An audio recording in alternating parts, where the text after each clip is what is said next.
আসসালামু আলাইকুম ওরহমতুল্লাহি ওয়া বারাকাতুহু। আমি যে টপিকটা নিয়ে আজকে আলোচনা করব সেটা হচ্ছে prophetic mindset through the lens of Seerah or through the lens of Sunnah.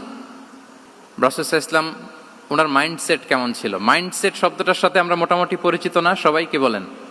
Mindset মানে কি? মনস্তত্ত্ব, তাই তো?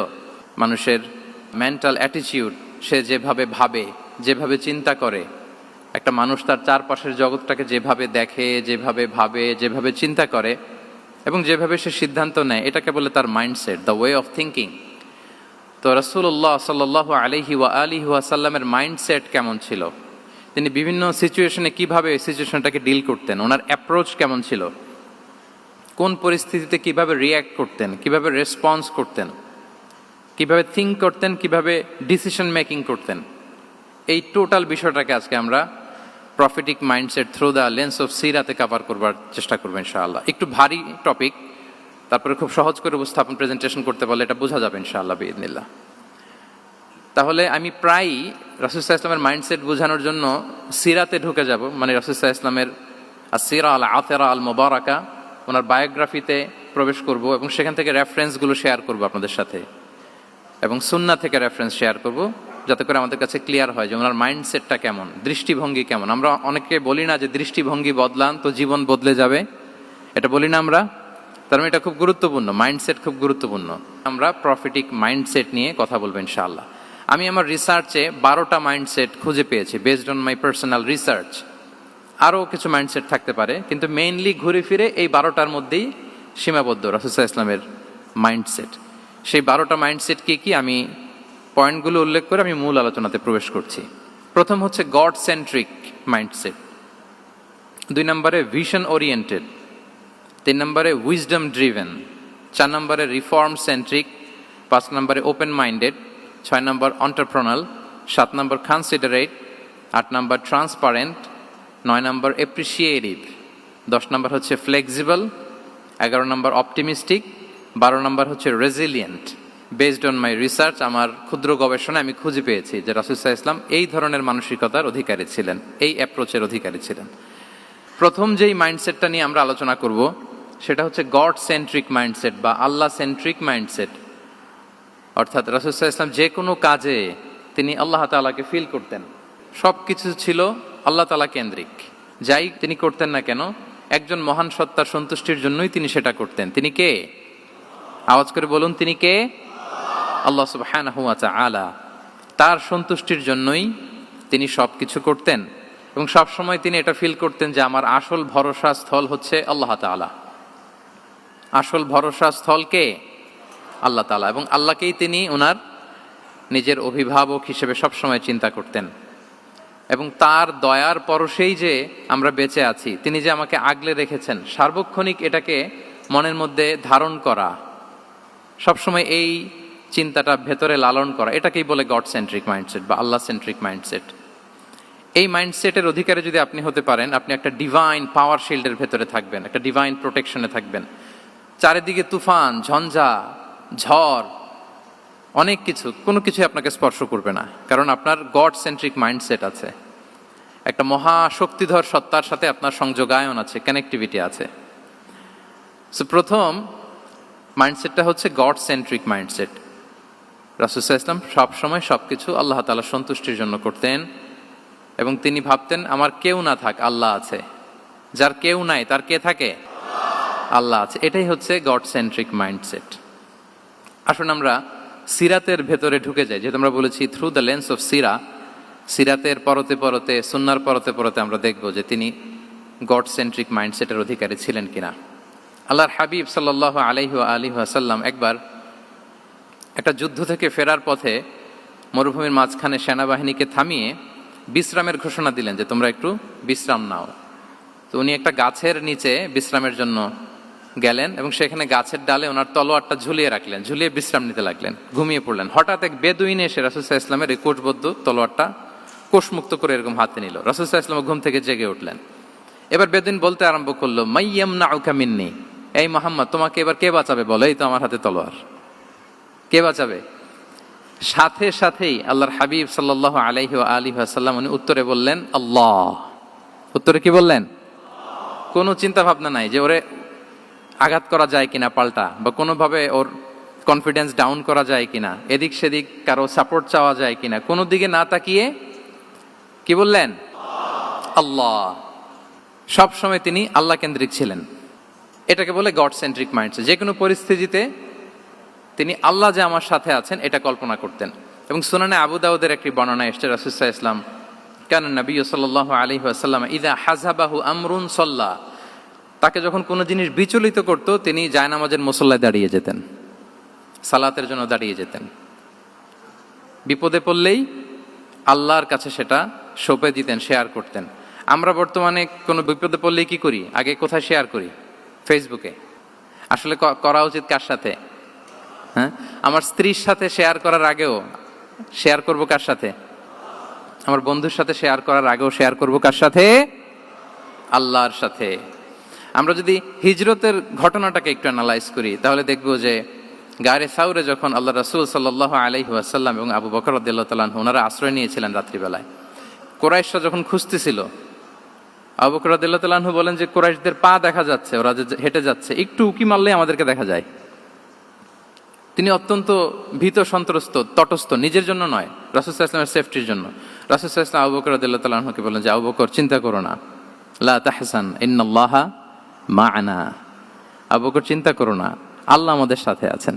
সুবহানাল্লাহ। আমাদের সাথে কে আছেন? আল্লাহ আমাদের সাথে আছেন। এটা হচ্ছে গড সেন্ট্রিক মাইন্ডসেটের উদাহরণ। আপনার মনকে বুঝাতে হবে যে আল্লাহ আমার সাথে আছে। মনকে তুমি বুঝিয়ে বলো আল্লাহ আছে আমার সাথে। এই বাক্যটা মুখস্থ করা যাবে?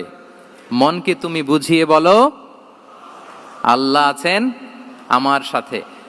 আপনার পুরো জীবনের সব কাজের সাথে যদি এই বাক্যটাকে মিলিয়ে ফেলতে পারেন দেখবেন যে কোনো কিছুই আপনার ক্ষতি করতে পারতেছে না। এটাকে বলে গড সেন্ট্রিক মাইন্ডসেট। আল্লাহ আমার সাথে আছেন, কেউ নাই কিন্তু আল্লাহ তাআলা আমার সাথে আছেন। এবং গড সেন্ট্রিক মাইন্ডসেটের সবচেয়ে বড় সুবিধা হচ্ছে আপনার মনে কখনো হতাশা কাজ করবে না, হতাশা বাঁধবে না, কারণ আপনার সাথে এক মহাশক্তিধরের কানেক্টিভিটি আছে। তিনি কে বলুন তো আওয়াজ করে? তিনি আল্লাহ। হতাশা আসবে না।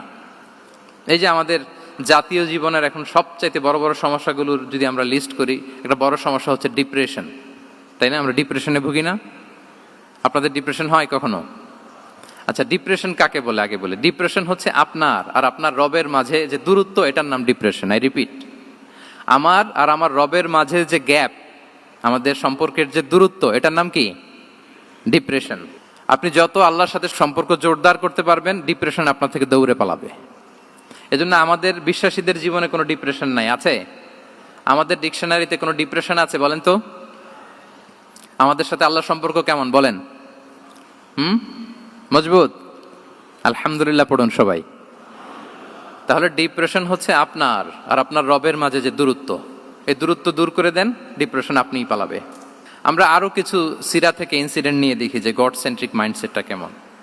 দ্বিতীয় হিজরিতে যে বদরের যুদ্ধ হলো, সে বদরের যুদ্ধে ইবনে মাসউদ রাদিয়াল্লাহু তাআলা আনহু তিনি বর্ণনা করেন যে আল্লাহ রাসূল সাল্লাল্লাহু আলাইহি ওয়াসাল্লাম আগামীকাল যুদ্ধ, এর আগের দিন রাতে তিনি হাত তুলে এরকম দোয়া করতেছিলেন। আমরা তো এইভাবে দোয়া করি। আল্লাহর হাবিব সাল্লাল্লাহু আলাইহি ওয়া আলিহি ওয়াসাল্লাম তিনি দোয়া করতে করতে ইমোশনালি হাত এরকম উঁচু করে, হাত্তা ইউরা বায়াদু ইবতাইহি, বগলে শুভ্রতা দেখা যাচ্ছিল, উনি দোয়া করতেছিলেন আল্লাহুম্মা আনজিজ লি মা ওয়া'আতানি, আল্লাহুম্মা আতিনি মা ওয়া'আতানি, আল্লাহ তুমি যে বিজয় দিবে বলে প্রতিশ্রুতি করেছিল, ওই বিজয় আমাদেরকে দাও, ওই ভিক্টরি আমাদেরকে দাও।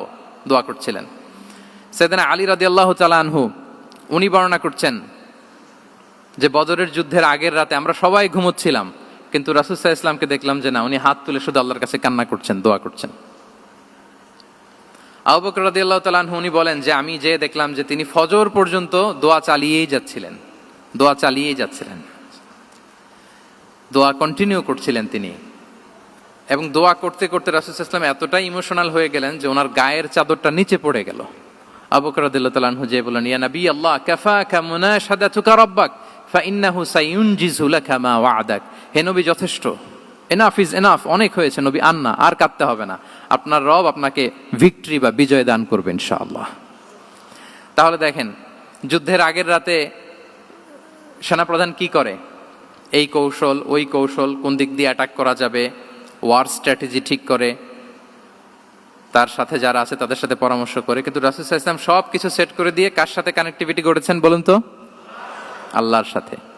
This is called God centric mindset, Allah centric mindset.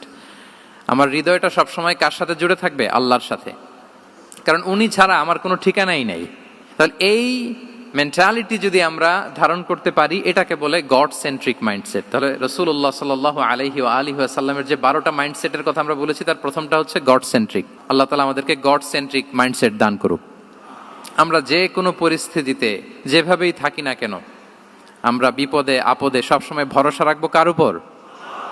এটাই হচ্ছে গড সেন্ট্রিক বা আল্লাহ সেন্ট্রিক মাইন্ডসেট। আচ্ছা, 2 নাম্বার মাইন্ডসেট হচ্ছে vision oriented mindset. Vision oriented mindset মানে হচ্ছে যার মধ্যে দূরদর্শিতা আছে, ফার সাইটেডনেস আছে, who can anticipate the future, যে ভবিষ্যৎ আগাম অনুমান করে ফেলতে পারে, সামনের পরিস্থিতিকে আগাম অনুমান করতে পারার যে যোগ্যতা বা দীর্ঘমেয়াদী চিন্তা করতে পারার যে ক্যাপাসিটি, এটাকে বলে ভিশন ওরিয়েন্টেড মাইন্ডসেট। এটা আল্লাহ রাসূল সাল্লাল্লাহু আলাইহি ওয়া আলিহি ওয়াসাল্লামকে আল্লাহ তাআলা দান করেছেন। উনি ভবিষ্যৎকে আগাম বুঝতে পারতেন, আগাম অনুমান করতে পারতেন, এবং সে অনুযায়ী তিনি স্ট্র্যাটেজি, প্ল্যান, পরিকল্পনা এটা তিনি সাজাতে পারতেন। এটাকে বলে ভিশন ওরিয়েন্টেড মাইন্ডসেট। এবার আসুন আমরা সিরাতের কিছু ইনসিডেন্টকে সামনে নিয়ে আসি যে তিনি কিরকম ভিশন ওরিয়েন্টেড মাইন্ডসেটের অধিকারী ছিলেন। আমরা সবাই হুদাইবিয়ার ঘটনা জানি না? কত হিজরিতে ঘটেছিল বলুন তো সবাই? 6ষ্ঠ হিজরিতে। লাকাদ সাদাকাল্লাহু রাসূলাহুর রুইয়া বিল হক লাতাদখুলুন্নাল মাসজিদাল হারামা ইনশাআল্লাহু আমিনিন। রাসূল সাল্লাল্লাহু আলাইহি ওয়াসাল্লাম 6ষ্ঠ হিজরিতে মদিনায় স্বপ্নে দেখলেন যে তিনি উমরা করতে যাচ্ছেন। তো নবীদের স্বপ্ন এটা কেবল স্বপ্ন নয়, এটা আল্লাহর পক্ষ থেকে ওয়াহি, রেভেলেশন। তো সেই হিসেবে তিনি 1400 সাহাবা নিয়ে উমরা করতে চলে গেলেন মক্কায়, কিন্তু মক্কাবাসী ঢুকতে দিল না, থামিয়ে দেয়া হলো। তো তখন একটা চুক্তি হয়েছিল, ওই চুক্তিতে বলা হলো, রাসূল সাল্লাল্লাহু আলাইহি ওয়াসাল্লাম লিখতে বললেন যে লিখো মিন মুহাম্মদ রাসূলুল্লাহ, আল্লাহর রাসূল মুহাম্মদের পক্ষ থেকে কুরাইশদের সাথে এই চুক্তি। কুরাইশরা আপত্তি করলো যে না, শুধু মুহাম্মদ লেখা যাবে, রাসূলুল্লাহ লেখা যাবে না, কারণ তুমি যে রাসূলুল্লাহ, আল্লাহর রাসূল, এটা যদি আমরা মেনে নেই তাহলে তোমার সাথে আর আমাদের দ্বন্দ্ব কিসের, আমরা তো ভাই ভাই হয়ে গেলাম, রাসূলুল্লাহ কাটো। সাহাবারা কেউ রাজি হয় না, বিশেষ করে ওমরে ফারুক রাদিয়াল্লাহু তাআলা, উনি রাজি হয় না, না না এটা কাটা যাবে না। রাসূল সাল্লাল্লাহু আলাইহি ওয়াসাল্লাম অনেক বলে কয়ে বুঝালেন যে না, দীর্ঘমেয়াদী চিন্তা করতে গেলে আমাদের এখন একটা শান্তি চুক্তির দরকার আছে, যাতে করে আমরা আমাদের গ্লোবাল নেভিগেশন সিস্টেম, দাওয়া সিস্টেমকে আরো স্ট্রং করতে পারি। অনেক বলে কয়ে রাসূলুল্লাহ কাটা হলো। এরপর তারা বলে চুক্তিতে লিখো যে এই বছর উমরা করতে দেয়া হবে না, এই বছর ফিরে যাবেন আপনারা সবাই। এটাও সাহাবারা রাজি হয় না, আল্লাহ রাসূল সাল্লাল্লাহু আলাইহি ওয়াসাল্লাম রাজি হলেন। আবার আরেকটা ক্লোজে লেখা হলো যে আগামী বছর আসলেও 3 দিনের বেশি থাকা যাবে না, সেটাও রাজি হয়ে গেল রাসূল সাল্লাল্লাহু আলাইহি ওয়াসাল্লাম। সাহাবারা রাজি হচ্ছেন না। এরপর মক্কা থেকে কোনো লোক মদিনায় গেলে মদিনাবাসী তাকে রাখতে পারবে না, ফেরত দিতে হবে। কিন্তু মদিনা থেকে কোনো লোক মক্কায় আসলে মক্কাবাসী তাকে ফেরত দিতে বাধ্য থাকবে না। দেখেন, একটার পর একটা মুসলমানদের বিরুদ্ধে সব ক্লোজ যাচ্ছে, কোন সাহাবীরাই রাজি হচ্ছেন না। কিন্তু আল্লাহ রাসূল সাল্লাল্লাহু আলাইহি ওয়া আলিহি ওয়াসাল্লাম তিনি বললেন যে না, লিখো লিখো। ওমর ফারুক রাদিয়াল্লাহু তাআলা আনহু এতটাই রাগান্বিত হলেন, তিনি প্রশ্ন করলেন, ইয়া রাসূলুল্লাহ, আলাইসা আনতা নাবিয়্যুন হক, আপনি এই যে কম্প্রোমাইজের পর কম্প্রোমাইজ করে যাচ্ছেন, আপনি কি সত্য নবী নন, সত্য রাসূল নন?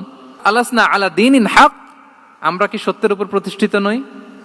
আলাইসাল কুরআনু কিতাবুন হক, তো সব যদি সত্য হয় আপনি কেন এগুলো মানছেন? রাসূল সাল্লাল্লাহু আলাইহি ওয়াসাল্লাম বললেন যে ওমর, তুমি বাদ সেদো না, মেনে নাও। মেনে নিলেন, এবং এই মেনে নেওয়াটাকে আল্লাহ ভিক্টরি বলে ঘোষণা দিলেন, বিজয় বলে। আল্লাহু আকবার। ইন্না ফাতাহনা লাকা ফাতহাম মুবিনা। এবং হুদাইবিয়ার এই সন্ধি থেকেই বেসিকলি মক্কা বিজয় ওইদিকে ত্বরান্বিত হয়েছে গতি প্রবাহটা। কারণ রাসূল সাল্লাল্লাহু আলাইহি ওয়াসাল্লাম অনেক দূর দেখেছেন, সাহাবারাই সামনের কিছু বিষয়ে তারা খেয়াল করছেন, কিন্তু রাসূলুল্লাহ সাল্লাল্লাহু আলাইহি ওয়াসাল্লাম তিনি অনেক দূর দেখতে পাচ্ছেন। আচ্ছা বলেন, 3 তলার উপর থেকে একজন একটা ভিউ দেখতে পায়, আর 30 তলা উপর থেকে আরেকজন একটা কন্ডোমিনিয়ামের উপর থেকে একটা পানোরামিক ভিউ দেখতে পায়, দুইজনের ভিউ দেখা কি একরকম হয়? বলেন, একরকম হবে? কখনোই হবে না। তাহলে 30 তলার উপর থেকে যিনি দেখবে, তিনি একটা পানোরামিক ভিউ দেখবে, দ্য টোটাল সিনারিও তার কাছে ক্রিস্টাল ক্লিয়ার হবে, যেটা সাহাবা রিদওয়ানুল্লাহি তাআলা আলাইহিম আজমাইন ওনাদের কাছে ক্লিয়ার ছিল না। এবং ঠিকই এই যে এটা তো বেশি দিন স্থায়ীও হয়নি, 6ষ্ঠ হিজরি থেকে 8ম হিজরি, মাত্র 3 বছরের ব্যবধানে রাসূল সাল্লাল্লাহু আলাইহি ওয়াসাল্লাম যত রিজিওনাল সুপার পাওয়ার ছিল, ওয়ার্ল্ড সুপার পাওয়ার ছিল, পার্সিয়ান এম্পায়ার, তারপর Roman empire, Byzantine empire, Egyptian empire, সব এম্পায়ারদের কাছে চিঠি পাঠিয়েছেন, সালামুন আলা মান ইত্তাবা আল হুদা আসলিম তাসলাম। এবং ইসলামের এক্সপান্ড হয়েছে, ওনার গ্লোবাল নেভিগেশন সিস্টেম উনি চালু করেছেন। এর কারণ কি? উনি ছিলেন ভিশন ওরিয়েন্টেড মাইন্ডসেটের অধিকারী, দূরদর্শী, অনেক দূর দেখতে পেতেন, অনেক দূর তিনি দেখতে পেতেন, দীর্ঘমেয়াদী তিনি পরিকল্পনা করতে পারতেন। এটা হচ্ছে ভিশন ওরিয়েন্টেড মাইন্ডসেট যারা হয় তাদের ক্যারেক্টারিস্টিক্স বা ফিচার। আরো একটা উদাহরণ দেই, আপনারা কি বলতে পারেন আবিসিনিয়াতে নবুয়তি কত সালে সাহাবারা হিজরতে গিয়েছিল? বলতে পারবেন কেউ? হ্যাঁ, নবুয়তি কত সালে? 5ম সালে। হ্যাঁ, নবুয়তি 5ম বছর ওনারা আবিসিনিয়াতে, বর্তমানে যেটা ইথিওপিয়া বা ইরিত্রিয়া, সেখানে সাহাবারা হিজরতে গিয়েছিলেন। এবং আবিসিনিয়াতে এই যে হিজরতে গেল, তারা সবাই মিলে ফিরে এসেছিল মদিনায় কবে? এটা কি কেউ জানেন? আল্লাহু আকবার, মাশাআল্লাহ মাশাআল্লাহ। বসুন। খায়বার বিজয়ের দিন এসেছিলেন। আবিসিনিয়াতে যারা হিজরতে গিয়েছিলেন তারা মদিনায় ব্যাগ এন্ড ব্যাগেজ সবকিছু নিয়ে খায়বার বিজয়ের সময়, মানে 7ম হিজরিতে এসেছিলেন। তো রাসূল সাল্লাল্লাহু আলাইহি ওয়াসাল্লাম যখন মক্কা থেকে মদিনায় হিজরত করলেন, সব সাহাবারা মদিনায় চলে আসছেন। মদিনায় এখন একটা ইসলামিক সোসাইটি, ইসলামিক স্টেট। বদরের যুদ্ধে মুসলমানদের বিজয়, খন্দকে বিজয়, খন্দক তো 5মে। তারপরে ওনারা কেন আসে না বলেন তো? আসেনি। 7ম হিজরিতে এসেছেন। জাফর রাদিয়াল্লাহু তাআলা আনহুর নেতৃত্বে, সাইয়েদনা আলী রাদিয়াল্লাহু তাআলা আনহুর আপন ভাই, বড় ভাই, ওনার নেতৃত্বে যখন 7ম হিজরিতে ওখানে যাওয়ার 15 বছর পর যখন তারা সবাই ফিরলেন, রাসূল সাল্লাল্লাহু আলাইহি ওয়াসাল্লাম এত খুশি হলেন, তিনি বললেন, মা আদরি বিআইয়িহিমা আনা আফরাহ বিফাতহি খাইবার আও বিকুদুমি জাফর। আমি কোনটাতে বেশি খুশি আজকে আমি জানি না, খায়বার বিজয়ে বেশি খুশি না আমার ভাই জাফরকে পেয়ে বেশি খুশি। আল্লাহু আকবার, এত খুশি হয়েছিলেন। তো এখন এমনি তো মনে প্রশ্ন জাগে যে রাসূল সাল্লাল্লাহু আলাইহি ওয়াসাল্লাম যখন মদিনায় চলে আসলেন, কোরআনের আয়াতগুলো নাজিল হয়, সালাত ফরজ হলো, যাকাত আসলো, সব হলো, একটার পর একটা হচ্ছে, ইসলামিক স্টেট, তো ওনারাই কেন আবিসিনিয়াতে পড়ে আছেন? প্রশ্ন জাগে না? ওই সময় একটা ক্রাইসিস মোমেন্ট ছিল, তখন ওনারা গিয়েছিল আবিসিনিয়াতে, কিন্তু আসে না কেন? ওনারা এসেছেন 7ম হিজরিতে। এর কারণ আবিসিনিয়ায় কিছু মুসলিমদেরকে রেখে দেওয়া, এটা রাসূলুল্লাহ সাল্লাল্লাহু আলাইহি ওয়াসাল্লামের প্ল্যান বি ছিল। কি ছিল? Plan B. রাসূল সাল্লাল্লাহু আলাইহি ওয়াসাল্লাম অপেক্ষা করছিলেন যে মদিনাকে প্রথমে ইন্টারনাল যত থ্রেট আছে এগুলো থেকে মুক্ত করতে হবে, এরপরে মদিনাকে যত এক্সটার্নাল থ্রেট আছে এগুলো থেকে মুক্ত করতে হবে। সব যখন মুক্ত করে উনি দেখলেন যে না, মদিনা সেফ জোন, এখন আর আলাদা একটা বেজ, একটা এক্সট্রা সেফ জোন বা এডিশনাল বেজ আমার কোথাও দরকার নাই। তখনই তিনি লোক পাঠালেন যে যাও, জাফরের নেতৃত্বে আবিসিনিয়ায় যারা হিজরত করেছে তারা সবাই মদিনায় চলে আসো। সুবহানাল্লাহ বিহামদি।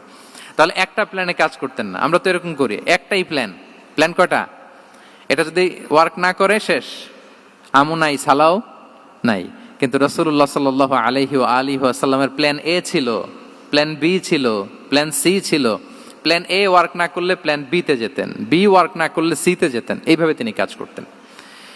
তাহলে এটা হচ্ছে বেসিকলি ভিশন ওরিয়েন্টেড মাইন্ডসেটের অধিকারী যারা, তারা এটা করে, যারা ফিউচারকে অ্যান্টিসিপেট করতে পারে, আগাম অনুভব করতে পারে যে কি হতে পারে সামনে। এই যে বাংলাদেশের বিভিন্ন প্ল্যান পরিকল্পনায় আমরা দেখা যায় যে এখান দিয়ে একটা ব্রিজ করে পরে ভাঙতে হয়, রাস্তা একটা তৈরির পরে ভাঙতে হয়, কোথায় এক টানেল হয়ে আছে প্রতি মাসে মাসে এখন লস হয়, তারপর 1 ঘন্টা বৃষ্টি হলে পুরো ঢাকা শহর এটা বন্যা হয়ে যায়। এগুলো হচ্ছে একাধিক প্ল্যান না থাকা, ভিশনারি অ্যাটিটিউডের অধিকারী না হওয়ার কারণে এই ঝামেলাগুলো আমাদের হচ্ছে। তো প্রফেটিক সিরার এই প্রফেটিক মাইন্ডসেট থেকে আমাদের নেয়ার বিষয় হচ্ছে এটা, যে আমাদেরকে ভিশনারি অ্যাটিটিউডের হতে হবে। রাসূল সাল্লাল্লাহু আলাইহি ওয়াসাল্লাম ভিশন ওরিয়েন্টেড মেন্টালিটির ছিলেন। আগাম, আজ থেকে 50 বছর পরে বাংলাদেশে কি ক্রাইসিস হতে পারে, আজ থেকে ঠিক 100 বছর পরে বাংলাদেশে কি হতে পারে, ওই রোড ম্যাপকে সামনে রেখে আমাদেরকে প্ল্যান করতে হবে। এটাকে বলে ভিশন ওরিয়েন্টেড মাইন্ডসেটের অধিকারী হওয়া। 3 নাম্বার হচ্ছে উইজডম ড্রিভেন মাইন্ডসেট। উইজডম মানে হচ্ছে প্রজ্ঞা। প্রজ্ঞা কি? জ্ঞান আর কমন সেন্স দুইটা একসাথে হইলে ওইটারে প্রজ্ঞা বলে। When the knowledge and common sense join together, it reflects as wisdom. আপনার জ্ঞান এবং আপনার কমন সেন্স একসাথে হইলে ওইটা উইজডম হয়ে যায়। রাসূল সাল্লাল্লাহু আলাইহি ওয়াসাল্লাম ছিলেন প্রজ্ঞায় সমৃদ্ধ এক মননের অধিকারী। ওনার সব কিছুতেই প্রজ্ঞা ছিল। উইজডম ইন গিভিং অ্যাডভাইস, উপদেশ দেওয়ার সময় ছিল। উইজডম ইন পলিসি মেকিং এর সময় সেখানে প্রজ্ঞা ছিল। Wisdom in action, strategic plan, কোনো স্ট্র্যাটেজিক প্ল্যানের ক্ষেত্রে প্রজ্ঞা ছিল। রাসূল সাল্লাল্লাহু আলাইহি ওয়াসাল্লাম একই প্রশ্নের উত্তর এক একজনকে এক একভাবে দিতেন।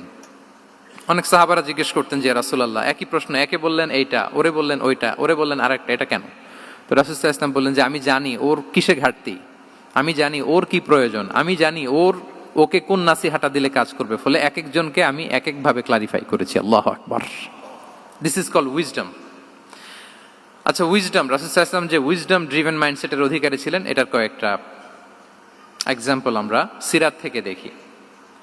মক্কা বিজয় হয়েছে কত হিজরিতে? অষ্টম হিজরিতে যখন মক্কা বিজয় হলো, তখন রাসূল সাল্লাল্লাহু আলাইহি ওয়াসাল্লাম আম্মাজান আয়েশার সাথে গল্প করছিলেন আর বলছিলেন, আয়েশা, লাউলা হাদাসাতু আহদি কওমিকা বিল কুফরি লা নাকাতুল কাবাতা ওয়া লা জাআলতুহা আলা আসাসি ইব্রাহিম। আয়েশা, তোমার এই মক্কাবাসী, তোমার এলাকার লোকজন যদি একটা কেওস সৃষ্টি না করতো, তাহলে কাবার যে আসল শেপ, আমি ওই আসল শেপে এটাকে ফেরত নিতাম, কিন্তু নিতে গেলে এখন একটা ঝামেলা বাঁধবে, এজন্য নিব না। ব্যাপারটা হচ্ছে, আমরা এখন যে কাবাটাকে দেখি, এটা হচ্ছে স্কয়ার আকৃতির। স্কয়ার মানে কি? বর্গাকৃতি, তাই তো? বর্তমান কাবা কোন আকৃতির বলেন তো? একটা বড় কিউবের সাইজ না? দূর থেকে দেখলে মনে হয় একটা বড় কিউবের সাইজ, কিউবের আকৃতি মানে স্কয়ার, চতুর্ভুজ। কিন্তু সাইয়েদানা ইব্রাহিম আলাইহিস সালাম যে কাবা নির্মাণ করেছিলেন, এটা কিন্তু এরকম কিউব ছিল না, ওটা ছিল রেক্ট্যাঙ্গেল। রেক্ট্যাঙ্গেল ছিল, মানে আয়তাকৃতির ছিল, এরকম লম্বা। এই যে এই টেবিলটা যেরকম, টেবিলের যে শেপ এরকম ছিল, এরকম লম্বা কাবা ঘর ছিল আয়তাকৃতির। কিন্তু এখন এটা কমে স্কয়ার আকৃতির হয়ে গেছে। এর কারণটা কি? কাবা একবার ওখানে অগ্নিকাণ্ড ঘটার কারণে ধ্বংস হয়েছিল, ফলে কাবাকে আবার রিনোভেশন করা লেগেছিল, পুনর্নির্মাণ। তো কুরাইশরা সিদ্ধান্ত নিয়েছিল, কাবা পুনর্নির্মাণে আমরা কোনো হারাম টাকা ইউজ করব না, যার কাছে যত হালাল টাকা আছে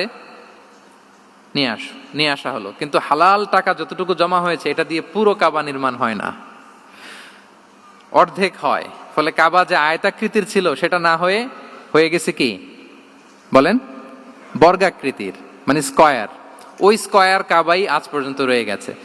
কিন্তু ওই যে আয়তক্ষেত্রের যে শেপের মধ্যে যতটুকু জায়গা বাকি ছিল, ওইখানে দেখবেন একটা ক্রিসেন্টের মতো আছে, হেজরে ইসমাইল, হাতিমে কাবা বলে। ওইটার ভিতরে নামাজ পড়া আর কাবার ভিতরে নামাজ পড়া একই হুকুম। ওইটার ভিতরে নামাজ পড়া আর কাবার ভিতরে নামাজ পড়া কি একই হুকুম। ফলে ওই হাতিমের ভেতরে ফরজ সালাত আদায় হয় না, নফল সুন্নাত পড়া যায়। এমনকি কাবার ভেতরেও ফরজ সালাত আদায় করলে আদায় হবে না, কারণ নামাজের ফরজের মধ্যে একটা ফরজ হচ্ছে ইলা জিহাতিল কাবা, টু দ্য ডাইরেকশন অফ কেবলা। আপনার কেবলা মুখী হইতে হবে না। আপনি তো কাবার ভিতরে ঢুকে গেছেন, এখন কাবা কোন দিকে? কাবা তো নাই, বের হইতে হবে। বের হয়ে কাবা মুখী হলে সালাত হবে। I think you got the point. তো তাহলে রাসূল সাল্লাল্লাহু আলাইহি ওয়াসাল্লামের উইজডম বা প্রজ্ঞাটা এখানে দেখেন। আম্মাজান আয়েশা রাদিয়াল্লাহু তাআলা আনহাকে উনি বললেন যে, আয়েশা, মক্কা তো বিজয় হলো, মক্কার কন্ট্রোল তো এখন আমার হাতে। চাইলে আমি কাবাকে ভেঙে সেই ইব্রাহিম আলাইহিস সালামের যে বেইজ, ওরকম লম্বা করে শেপ দিতে পারি, কিন্তু দিব না। কেননা দিলে মক্কা একটা ক্যাওস হতে পারে। কি হতে পারে? কারণ তারা একেবারে ভেরি রিসেন্ট মুসলমান হয়েছে, তারা না বুঝেই বলবে যে সেই আদি কাবা, মুহাম্মদ এই কাবার অপমান করেছে, কাবাকে ভুলুণ্ঠিত করেছে, সম্মানকে নষ্ট করেছে, এরকম একটা কোশ্চেন রাইজ করতে পারে। এই জন্য আমি করলাম না। সুবহানাল্লাহ। This is called wisdom. এটাকে কি বলে? প্রজ্ঞা। এটাকে প্রজ্ঞা বলে। তাহলে আপনার জ্ঞান এবং আপনার কমন সেন্স দুইটা যখন কানেক্ট করে, তখন সেটা প্রজ্ঞা হয়।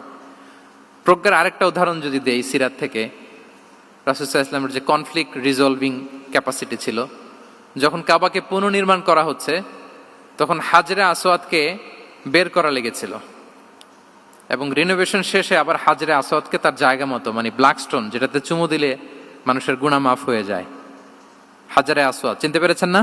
ফলে অনেক বোনেরা, যাদের জন্য হেজাব নিকাব মেনটেন করা হচ্ছে ফার্জ, পর্দার কোনো বালাই নাই, পুরুষের সাথে ধাক্কা ধাক্কি করে তার শরীর মিশে যাচ্ছে, গা মিশে যাচ্ছে, ধাক্কা ধাক্কি করে একটা সুন্নতের জন্য ফরজকে স্যাক্রিফাইস করে ফেলতেছে। মানে ফোকাস ঠিক নাই আর কি, কোথায় যে কোনটা করতে হবে ওইটাই ভুলে গেছে। তো এই হাজরে আসওয়াদ পাথরকে আবার জায়গা মতো রাখতে হবে। এখন কে রাখবে, এই নিয়ে মারামারি মক্কায়। বড় বড় চারটা গোত্র বলে, এই গোত্র বলে আমি রাখবো, এই গোত্র বলে আমি রাখবো, আরেক গোত্র বলে রক্তের গঙ্গা বইয়ে দেবো মক্কায়, কিন্তু এই সম্মান অন্যকে নিতে দিব না, কারণ ইটস ভেরি প্রেস্টিজিয়াস ইস্যু, যে আমাদের গোত্র এই ব্ল্যাক স্টোন হাজরে আসওয়াদকে নিয়ে জায়গা মতো রেখেছে, এটা কাউকে দিব না।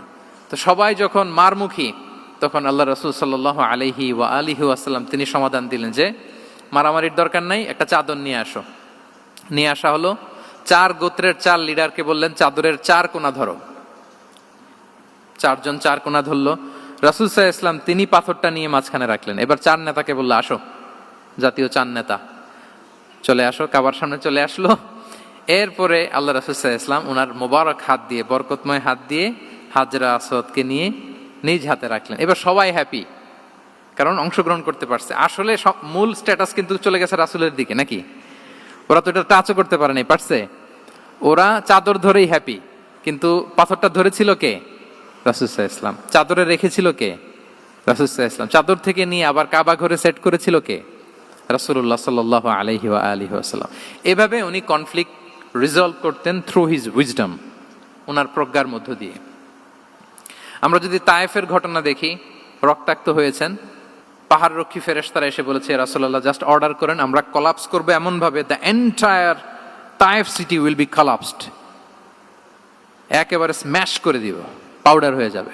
রাসূল সাল্লাল্লাহু আলাইহি ওয়াসাল্লাম বললেন, না, বাল আরজু আন ইউখরিজাল্লাহু মিন আসলাবিহিম মান ইয়াবুদুল্লাহ ওয়াহদাহু ওয়া লা ইউশরিকু বিহি শাইআ। তিনি বললেন, না, ওদেরকে ধ্বংস করে দিও না, ওদেরকে ধ্বংস করলে লা ইলাহা পড়বে কে? সুবহানাল্লাহ। কি উইজডম ড্রিভেন ছিলেন উনি। উনি বলেন যে আমি আশা করি, প্রত্যাশা রাখি, দোয়া করি যে ওরা আমাকে প্রত্যাখ্যান করেছে, কিন্তু ওদের যে নেক্সট জেনারেশন, ওরা সাক্ষী দেবে আশহাদু আল্লাহ ইলাহা ইল্লাল্লাহ ওয়া আশহাদু আন্না মুহাম্মাদার রাসূলুল্লাহ। এবং তাই হয়েছে। এখন তায়েফে যান, চারদিক থেকে আল্লাহু আকবার ধ্বনিতে মুখরিত তায়েফ, এবং এত চমৎকার শহর, এটা একটা ট্যুরিস্ট ডেস্টিনেশন হয়ে গেছে। সৌদি আরবিয়াতে যারা যায়, তায়েফ না গেলে লোকদের ভালো লাগে না। ঠান্ডা, সবুজ শ্যামল, রেইনফল হয়, ফলমূল পাওয়া যায়। আব্দুল্লাহ ইবনে আব্বাস রাদিয়াল্লাহু তাআলা আনহুর স্মৃতিধন্য মসজিদ আছে, অনেকগুলো ইউনিভার্সিটি আছে, ইসলামিক ইনস্টিটিউশন আছে। এই যে নয়নাভিরাম তায়েফ, এটা রাসূল সাল্লাল্লাহু আলাইহি ওয়াসাল্লামের উইজডমের ফসল। ওই দিন যদি রাগের চোটে বলতো যে হ্যাঁ দাও, স্ম্যাশ করে দাও, তাইলে এই যে যারা শাহাদা পড়েছে, নও মুসলিম হয়েছে, এটা কিন্তু হতো না। তাহলে এটা হচ্ছে রাসূল সাল্লাল্লাহু আলাইহি ওয়াসাল্লামের প্রজ্ঞার একটা উদাহরণ। আর একটা উদাহরণে যাই। রাসূল সাল্লাল্লাহু আলাইহি ওয়াসাল্লাম যখন আকাবার দ্বিতীয় শপথ করে ফেললেন ইয়াসরিববাসীর সাথে, তখনও মদিনা হয়নি, তো তখন মদিনাবাসী বলল যে রাসূলুল্লাহ, আপনি তো এখনো হিজরত করবেন না, তো আমাদেরকে কোরআন শিখাবে কে, সালাত শিখাবে কে? আপনি একজন দায়ী পাঠান, আমাদের সাথে একজন টিচার দেন। রাসূল সাল্লাল্লাহু আলাইহি ওয়াসাল্লাম তখনও মদিনাতে হিজরতে যাননি, আমাদের সাথে একজন দায়ী পাঠাবেন। তো রাসূল সাল্লাল্লাহু আলাইহি ওয়াসাল্লাম একজনকে দায়ী হিসেবে পাঠিয়েছিলেন। বলেন ওই দায়ীর নাম কি? কি নাম? মুসআব ইবনে উমাইর রাদিয়াল্লাহু তাআলা আনহু, যিনি উহুদের যুদ্ধে শহীদ হয়েছিলেন, উনাকে পাঠিয়েছিলেন। দেখেন, উনি আবু বকর রাদিয়াল্লাহু তাআলা আনহুকে পাঠান নাই, পাঠিয়েছেন ওমর ফারুককে, ওসমান রাদিয়াল্লাহু তাআলা আনহু, আলী রাদিয়াল্লাহু তাআলা আনহু, কাউকে পাঠাইছেন? কারে পাঠালেন? মুসআবকে। এর কারণ হচ্ছে উনি দেখতে খুব স্মার্ট ছিলেন, খুব ড্যাশিং ফেসের অধিকারী ছিলেন, মক্কার এলিট ফ্যামিলির একজন যুবক ছিলেন, এবং উনি সবচাইতে দামি দামি পারফিউম কালেক্ট করে ওইটা দিতেন। উনি মক্কার কোনো রাস্তা দিয়ে হেঁটে গেলে লোকজন বুঝতো এই রাস্তা দিয়ে কিছুক্ষণ আগে হেঁটে গিয়েছে মুসআব ইবনে উমাইর। সুবহানাল্লাহ। আমরা বাংলায় বলি না যে আগে দর্শনদারি পরে গুণবিচারী, এই কথাটার সাথে পরিচিত আপনারা? আগে দর্শনদারি পরে গুণবিচারী। আল্লাহ তাআলা এক একজনকে আমাদেরকে এক এক অবয়বে সৃষ্টি করেছেন। হুয়াল্লাযী ইউসাউবিরুকুম ফিল আরহামি কাইফা ইয়াশা। আল্লাহর একটা নাম হচ্ছে তিনি আল মুসাউবির, দ্য ডিজাইনার। মায়ের গর্ভে থাকতেই আমাদের কার চেহারা, কার কণ্ঠস্বর, কার স্কিন কালার, কে কিরকম হব, সব ফিক্স তিনি ঠিক করে দিয়েছেন। এটা আল্লাহর দেয়া। কিন্তু রাসূল সাল্লাল্লাহু আলাইহি ওয়াসাল্লামের উইজডমের ব্যাপার হচ্ছে তিনি আবু বকর রাদিয়াল্লাহু তাআলা আনহু, ওমর রাদিয়াল্লাহু তাআলা আনহু, ওসমান আলী, কাউকে চুজ না করে কাকে পাঠালেন? মুসআব ইবনে উমাইরকে। যে তাকে দেখলেই সবাই আগে পাগল হয়ে যায়, মানে ইমপ্রেস হয়ে যায়। হ্যাঁ, ফার্স্ট ইমপ্রেশনটা তার খুব ভালো, খুব ভালো। উনি মুসআব ইবনে উমাইরকে পাঠালেন, এবং যেই প্ল্যান সেই কাজ। উনি যে পুরো মদিনা কাঁপায় ফেলছেন, মাশাআল্লাহ। মদিনার ঘরে ঘরে উনি ইসলামের বার্তা পৌঁছে দিয়েছেন, এবং স্বয়ং রাসূলুল্লাহ সাল্লাল্লাহু আলাইহি ওয়াসাল্লামের আগে তিনি মদিনাতে জুমার নামাজ পড়েছিলেন। কারণ জুমার বিধান আসছে, কিন্তু মক্কা এমন একটা ল্যান্ড যেখানে এখনো জুমা পড়া আবশ্যক হয় নাই, চারদিকে কুফর বেষ্টিত। তো রাসূল সাল্লাল্লাহু আলাইহি ওয়াসাল্লাম লোক পাঠিয়েছেন যে জুমার বিধান এসছে, মুসাব তুমি কিন্তু মদিনায় যারা আছে তাদেরকে নিয়ে জুমা পড়ে ফেলো। তো মুসাব রাদিয়াল্লাহু তাআলা আনহু স্বয়ং রাসূলুল্লাহ সাল্লাল্লাহু আলাইহি ওয়াসাল্লামের আগে রাসূল সাল্লাল্লাহু আলাইহি ওয়াসাল্লামের পারমিশন নিয়ে মদিনাতে জুমা কায়েম করে ফেলছে। সুবহানাল্লাহি ওয়া বিহামদিহি। দেখেন, উইজডম ড্রিভেন পার্সোনালিটির অধিকারী ছিলেন, প্রজ্ঞার অধিকারী ছিলেন, অন্য কাউকে পাঠাননি। কাকে পাঠিয়েছেন? মুসআব ইবনে উমাইর। তাহলে উনি যেই কাজটাই করতেন, যেটা বলতেন, যেটাতে এঙ্গেজ হতেন, এর নেপথ্যে প্রজ্ঞা ছিল। কি ছিল ভাই? উইজডম ছিল। আল্লাহ যেন সেই উইজডম আমাদেরকে দান করেন, আল্লাহ যেন সেই প্রজ্ঞা দিয়ে আমাদেরকে সমৃদ্ধ করেন। আমরা সবাই পড়ি আমিন। 4 নাম্বার হচ্ছে রিফর্ম সেন্ট্রিক মাইন্ডসেট। মানে রাসূল সাল্লাল্লাহু আলাইহি ওয়াসাল্লাম সংস্কারবাদী ছিলেন আর কি। ভুলভাল দেখলে রিফর্ম করতেন, ইসলাহ করতেন, সংস্কার। এখন তো এই যে অনেকগুলো সংস্কার কমিটি হলো দেখলাম বাংলাদেশে, খুব সুন্দর, বিভিন্ন বিষয়ে সংস্কার হচ্ছে। এবং স্বাধীনতার পরে আমাদের বয়স তো আর বেশি না, মানে সব দলের লোকেরা মিলে একসাথে এরকম বসা, এরপর রাষ্ট্রীয় ইস্যু নিয়ে ডিসকাস করা, এরপর মাঝে মাঝে আবার ওয়াক আউট করা, আবার একটু মিষ্টি ঝগড়া করা, আবার একটু ফান করা, এই সব কিছুর মধ্য দিয়ে জাতির জন্য ভাবা, নতুন নতুন চিন্তা প্রণয়ন। That's very good, I do appreciate. এটা দরকার, এমন বাংলাদেশই তো আমরা চেয়েছিলাম, ঠিক কিনা বলেন? এই যে রিফর্ম হচ্ছে, এটা অ্যাপ্রিসিয়েবল। রাসূল সাল্লাল্লাহু আলাইহি ওয়াসাল্লামের কিন্তু এই রিফর্ম সেন্ট্রিক মাইন্ডসেট ছিল। অন্যায় দেখলে, ভুলভাল দেখলে, অসঙ্গতি দেখলে, ইনকনসিস্টেন্সি দেখলে শুধরে দিতেন। শুদ্ধাচার অভিযান চালিয়েছেন মক্কাতেও, মদিনাতেও, রিফর্ম করতেন।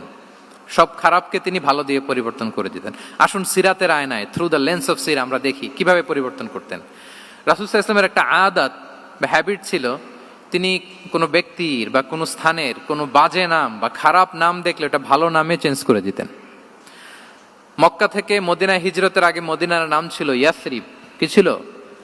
ইয়াসরিব মানে হচ্ছে প্রতিশোধ বা নিন্দা বা ক্ষোভ বা ভর্ৎসনা, সবগুলোই খুব বাজে মিনিং ডিনোট করে। রাসূল সাল্লাল্লাহু আলাইহি ওয়াসাল্লাম বললেন, আমি যেই শহরে হিজরত করব এই শহরের নাম ক্ষোভ, এই শহরের নাম হিংসা। এটা হইতে পারে? বলেন। রাহমাতাল লিল আলামিন, mercy and peace for the entire universe করে যাকে আল্লাহ পাঠিয়েছেন, উনি যেই শহরে থাকবেন ওই শহরের নাম প্রতিশোধের শহর। এটা হবে? উনি শহরের নাম চেঞ্জ করে দিলেন। উনি শহরের নাম দিলেন মদিনাতুন নবী। কি দিলেন? মদিনাতুন নবী, অথবা তওবা তয়্যিবা, চেঞ্জ করে দিলেন, পরিবর্তন করে দিলেন। এক এলাকায় যে বিষ্ণু ইসলাম দেখলেন যে গাছপালা হয় না, উনি বললেন মাসমু হাযিহিল আরদ, এই জায়গার নাম কি? সবাই বলে ইসমুহা গাদেরা। গাদেরা মানে হচ্ছে মাকান লা নাবাতা ফিহি ওয়ালা শাজার, এমন জায়গা যেখানে ঘাস লতাপাতা কিছুই জন্মায় না। রাসূল সাল্লাল্লাহু আলাইহি ওয়াসাল্লাম বললেন, এই জন্যই তো ঘাস জন্মায় না, নাম তো রাখছো খুব বাজে একটা নাম। রাসূল সাল্লাল্লাহু আলাইহি ওয়াসাল্লাম বললেন, আজ থেকে এলাকার নাম গাদেরা নয়, এলাকার নাম আজকে থেকে খাদেরা। কি নাম? খাদেরা মানে কি বলেন? সবুজ, গ্রিন, এভারগ্রিন, সবুজ শ্যামল। এবং রাসূল সাল্লাল্লাহু আলাইহি ওয়াসাল্লাম যখন গ্রিন ল্যান্ড নাম দিয়ে দিলেন, এরপর থেকে সবুজ শ্যামল করে আল্লাহ জায়গাটাকে বরকতময় করে দিলেন। Changing names. এক সুন্দরী নারীকে বললেন মাসমুকি, কি নাম? বলে আসিয়া। আসিয়া মানে অবাধ্য। রাসূল সাল্লাল্লাহু আলাইহি ওয়াসাল্লাম বললেন, তুমি এত সুন্দরী, you are a beautiful lady, আর কি বাজে একটা নাম রেখেছো আসিয়া। তুমি আসিয়া কেন হবে? আজকে থেকে তোমার নাম জামিলা, মানে তুমি সুন্দরী, রূপবতী। সুবহানাল্লাহ, সুন্দর একটা নাম দিয়ে দিলেন। এক সাহাবীর নাম ছিল হাজান। হাজান মানে রাফ এন্ড টাফ, রুক্ষ। রাসূল সাল্লাল্লাহু আলাইহি ওয়াসাল্লাম বললেন, না, হাজান না, তোমার নাম আজকে থেকে সাহাল। কি নাম? সাহাল। সাহাল মানে সহজ। উনি বলেন, যেদিন থেকে সাহাল রাখছি এর আগ পর্যন্ত নাকি ওনার অসুস্থতা, রোগ বালাই একটার পর একটা লেগেই থাকতো। যেদিন থেকে সাহাল, ওই দিন থেকে উনি বলেন যে আল্লাহ তাআলা নবীর এই নাম চেঞ্জ করে দেওয়ার বারাকায় আমার পুরো জীবনের সব কাজকে আল্লাহ তাআলা সহজ করে দিয়েছেন। তাহলে রিফর্ম সেন্ট্রিক মাইন্ডসেট, আমরাও খারাপ কিছু দেখলে ভালো দিয়ে পরিবর্তন করব। কি বলেন? আচ্ছা, এটা তো নাম চেঞ্জ করে দেয়া। এবার সোশ্যাল রিফর্ম তিনি কি কি করেছেন আমরা একটু দেখি। তিনি যখন যুবক, মক্কায় এক ইয়ামানি লোক ব্যবসা করতে এসে তার প্রোডাক্ট বিক্রি করার পরে, আস ইবনে ওয়াইল নামে এক লোকের কাছে বিক্রি করার পরে যখন দাম চাইতে গেল, আস বলে, আরে বেটা, আমরা মক্কার সন্তান, আমরা দাম দিব না। তো সে ভাবলো হয়তো আমার সাথে ঠাট্টা করেছে, হজের মৌসুম যাক, বেচাকেনা শেষ করে যাওয়ার পথে দামটা নিয়ে যাব। সে ফেরার দিন আবার গেল যে আমার তো জিনিসের দামটা আপনি দিলেন না। সে বলে, আমরা এই ভূখণ্ডের মালিক, আমরা দাম দেই না। এটা তো বড় জুলুম। সে কান্নাকাটি শুরু করলো। তার এই কান্নাকাটি দেখে আল্লাহ রাসূল সাল্লাল্লাহু আলাইহি ওয়াসাল্লাম ওনার চাচা জুবাইর ইবনে আব্দুল মুত্তালিব সহ ইয়াং স্টার যারা আছে, দ্য ইয়ুথ অব মক্কা, তাদের সবাইকে নিয়ে একটা সোসাইটি করলেন। এই যে আমরা হালাফুল ফুদুলের নাম শুনি না, যেটা বাংলায় আমরা কি বলি? হিলফুল ফুজুল। এই নামে তো অনেক সংগঠন আছে বাংলাদেশে। কি বলেন? যুবকরা কোনো সংগঠন করলে কমনলি এই নামটা পছন্দ করে, হিলফুল ফুজুল। আসলে এটার মূল নাম ছিল হালাফুল মুত্তাইয়িবিন। তিব মানে হচ্ছে রং। রাসূল সাল্লাল্লাহু আলাইহি ওয়াসাল্লাম সবাই মিলে, তখন জাহিলি যুগে একটা কালচার ছিল, বালতি ভর্তি রঙের ভেতরে হাত ঢুকিয়ে দিত, দিয়ে এই রং সমেত হাতটা তারা পাথরের মধ্যে লাগাতো, সবার হাত ওইখানে দিত, মানে আমরা হাতে হাত রেখে কমিটেড, আমরা ঐক্যবদ্ধ হলাম। সেখান থেকে হয়েছে হালাফুল মুত্তাইবিন থেকে হালাফুল ফুদুল। ওনারা বলল যে না, আমরা সবাই থাকবো মা আল মাজলুমি দিদ্দা জালেম, আমরা মজলুমের পক্ষে থাকবো, জালেমের বিপক্ষে থাকবো। এবং যেই প্রতিজ্ঞা ওই কাজ, সবাই মিলে আস ইবনে ওয়াইলকে ধরলো, তার কাছ থেকে টাকা আদায় করে ওই ইয়ামানি ব্যবসায়ীর কাছে পৌঁছে দিয়ে তিনি মাজলুমকে সহায়তা করেছেন। সুবহানাল্লাহ। এবং এই টেন্ডেন্সি, এই জুলুম, চাঁদাবাজি যেগুলো ছিল মক্কার জমিনে, রাসূল সাল্লাল্লাহু আলাইহি ওয়াসাল্লাম এই সোশ্যাল রিফর্মের মাধ্যমে এটাকে সংস্কার করেছেন। তাহলে এই যে রিফর্ম সেন্ট্রিক আমাদের হইতে হবে। আমাদের সমাজেও এখন চাঁদাবাজি আছে না নাই বলেন? খুন খারাপি আছে না নাই? সামাজিক অনাচার? তাহলে ঐক্যবদ্ধ হইতে হবে আমাদেরকে রিফর্মের জন্য।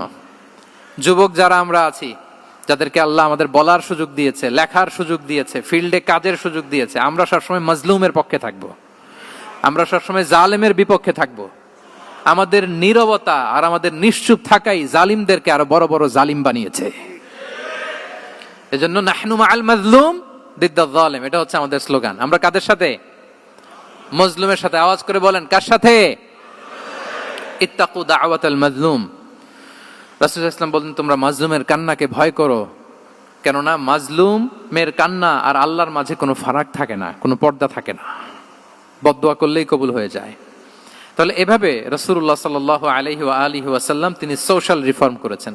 আমরা যদি ওনার পলিটিক্যাল রিফর্মের দিকে তাকাই, তাহলে দেখব যে আমরা যদি কনস্টিটিউশন অফ মদিনার কথা বলি, মদিনার কনস্টিটিউশন, এটা কিন্তু রাসূল সাল্লাল্লাহু আলাইহি ওয়াসাল্লাম করেছেন। মদিনা চার্টার, এত চমৎকার চার্টার পৃথিবী আর দেখেনি। ওইটা থেকেই এখন সব গোটা বিশ্বের সংবিধান। এই যে আমাদের সংবিধান সংস্কার কমিশন আছে না একটা, নিশ্চয়ই তারা ওইটা থেকে অনেক বেনিফিটেড হতে পারবেন। আমাদের যে মদিনা চার্টার, রাসূল সাল্লাল্লাহু আলাইহি ওয়াসাল্লাম নিজে করা, এবং এটা একটা ইনক্লুসিভ চার্টার ছিল।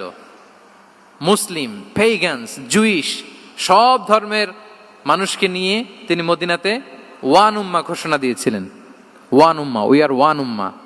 হোক তুমি পেগান মুশরিক, হোক তুমি জুইশ মানে ইহুদি, হোক তুমি মুসলিম, তুমি যেই ধর্মের হও না কেন, মদিনাকে রক্ষা করতে যে আমরা সবাই মিলে উম্মাহ ওয়াহিদা, আমরা সবাই মিলে কি উম্মাহ ওয়াহিদা। পৃথিবীর অনেক দেশ এই আইডিওলজিকে ধারণ করে হু হু করে এগিয়ে গিয়েছে। মালয়েশিয়াতে 3টা রেস, আমি তো প্রায় এক যুগ ওখানে, আমার 2টা ডিগ্রি ওখান থেকে, মাস্টার্স পিএইচডি। আমি কাছ থেকে তাদেরকে দেখার সুযোগ পেয়েছি। ওখানে মালয়েরা আছে, তামিলরা আছে, চাইনিজরা আছে, 3 জাতি মিলে ওদের স্লোগান হচ্ছে সাতু মালয়েশিয়া।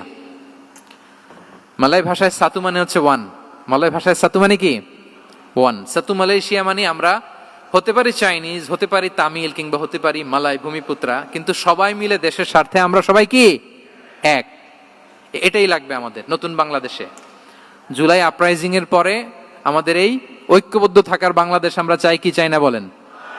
সাম্রাজ্যবাদকে রুখে দিতে, যে কোনো ষড়যন্ত্রকে রুখে দিতে ঐক্যবদ্ধ থাকার কোনো বিকল্প নাই, ঠিক কিনা বলেন? ঐক্যবদ্ধ থাকতে হবে আমাদেরকে, যেটা রাসূলুল্লাহ সাল্লাল্লাহু আলাইহি ওয়া আলিহি ওয়াসাল্লাম মদিনা চার্টারে আমাদেরকে শিখিয়েছেন যে আমরা ওয়ান উম্মাহ। তাহলে খারাপ নাম দেখলে চেঞ্জ করতেন, পলিটিক্যাল রিফর্ম করেছেন ওয়ান উম্মাহ গঠনের মধ্য দিয়ে। ফিনান্সিয়াল রিফর্ম যদি বলি, শুধু financial reforms by prophet Muhammad peace be upon him, এটা নিয়ে লম্বা কথা বলা যেতে পারে। শুধু একটা উদাহরণ দিয়ে শেষ করি। বিদায় হজের ভাষণে উনি সুদকে চিরতরে কবরস্থ করেছেন, সুদকে চিরতরে কবরস্থ করেছেন, এবং এটা অন্যের জন্য না, নিজের ঘর দিয়ে শুরু করেছেন। উনি বলেছেন যে এই হানাহানি, রক্তপাত এটা বন্ধ, আমার গোত্রের একটা এরকম রক্তের দাবি আছে, এটা আমি শেষ ঘোষণা করলাম।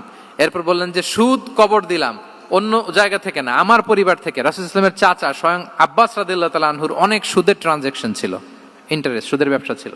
রাসূল ইসলাম বলেন আজকে থেকে এই সুদ আমি চিরতরে মাটির নিচে কবর দিয়ে দিলাম। আল্লাহু আকবার। দেখেন সোশ্যাল রিফর্ম। তাহলে পরিবর্তন করতে হলে আগে নিজের ঘর থেকে, আগে কোত্থেকে? নাকি ওই ফ্যামিলি থেকে? হ্যাঁ, আমাদের মধ্যে যেটা হয়, আমরা ওয়াজ নসিহত বা ভালো কথা শুনলেই এটাকে ধরে নিই যে এটা ওর জন্য, ওর জন্য, মানে প্রত্যেকটা ওয়াজই যে আমার জন্য হইতে পারে, প্রত্যেকটা নসিহাতের যে প্রাইম অডিয়েন্স আমি হইতে পারি, এইটা আমাদের মাথায় কেন যেন আসে না। আমরা কোনো ভালো নসিহত শুনলে আমরা ভাবি এটা আসলে সমাজে দরকার, ওর দরকার, আমার ভাইয়ের দরকার, কিন্তু এটা যে আমার দরকার, প্রতিটা নাসিহাতের প্রথম অডিয়েন্স হওয়া দরকার কে? আমি নিজে। তাহলে পরিবর্তন শুরু করতে হবে নিজ থেকে। ওর এই সমস্যা, ওর এই সমস্যা, ওর এটা, আরে মিয়া তোমার কি সমস্যা ওইটা বলো। শুধু ওর ওর না দেখে নিজেরটাও দেখতে হবে। দেখেন, অন্যের দিকে এক আঙ্গুল দেখালে নিজের দিকে কয় আঙ্গুল যায় বলেন তো? এই যে নিজের দিকে কিন্তু তিনটা। আমি যদি এরকম করি তা আমার দিকে আসে তিনটা। এজন্য নিজ থেকে, নিজের ফ্যামিলি থেকে আমরা সংস্কার শুরু করব। কি বলেন? ওমরে ফারুক রাদিয়াল্লাহু তাআলা আনহু যখন ফ্যামিলি মিটিং এ বসতেন, উনি ওনার সন্তানদেরকে বলতেন, শোনো, তোমরা খলিফাতুল মুসলিমিন, আমিরুল মুমিনিনের সন্তান। তোমাদের কোনো বাজে কাজ যদি সমাজে আসে, তোমাদের কোনো অন্যায় যদি আমার কানে আসে, অন্যের জন্য যা শাস্তি তোমাদের জন্য হবে ডবল শাস্তি। ওমরে ফারুক সন্তানদেরকে বলতেন, তোমরা যদি কোনো ভুল করো, একটা যদি হদ কায়েম করা লাগে এমন অন্যায় যদি করো, একটা হচ্ছে আল্লাহর দেয়া হদ, আর একটা হবে আমি উমরের দেয়া হদ। কারণ আমার মতো খলিফাতুল মুসলিমিনের সন্তান হয়ে পাপ তুমি কেন করলে? দেখেন অন্যের বাচ্চা কি করছে, অন্যের, আমাদের তো ওই মেয়েটার সমস্যা, ওনার ছেলের সমস্যা, এগুলো আমার ছেলের যে কি অবস্থা, আমার পরিবারের যে কি হালাত, আমার স্ত্রীর যে কি দশা, ওইটা নিয়ে আমরা ভ্রুক্ষেপ করি না বা চিন্তা করি না। তাহলে সম্মানিত সুধী মণ্ডলী, আমরা পরিবর্তন শুরু করবো কোত্থেকে? অন্যের বাড়িঘর থেকে নাকি?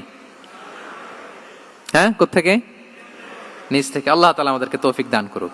5 নম্বরে হচ্ছে ওপেন মাইন্ডেড। আমার প্রিয় নবী বলেন, ওপেন মাইন্ডেড ছিলেন না ন্যারো মাইন্ডেড? সবাই বলবেন, গ্যালারির সবাই আওয়াজ করে, তিনি ওপেন মাইন্ডেড না ন্যারো মাইন্ডেড ছিলেন? রাসূলুল্লাহ সাল্লাল্লাহু আলাইহি ওয়া আলিহি ওয়াসাল্লাম ওপেন মাইন্ডেড ছিলেন। যে কেউ ওনাকে অ্যাপ্রোচ করতেন পারতেন easily. He was very approachable.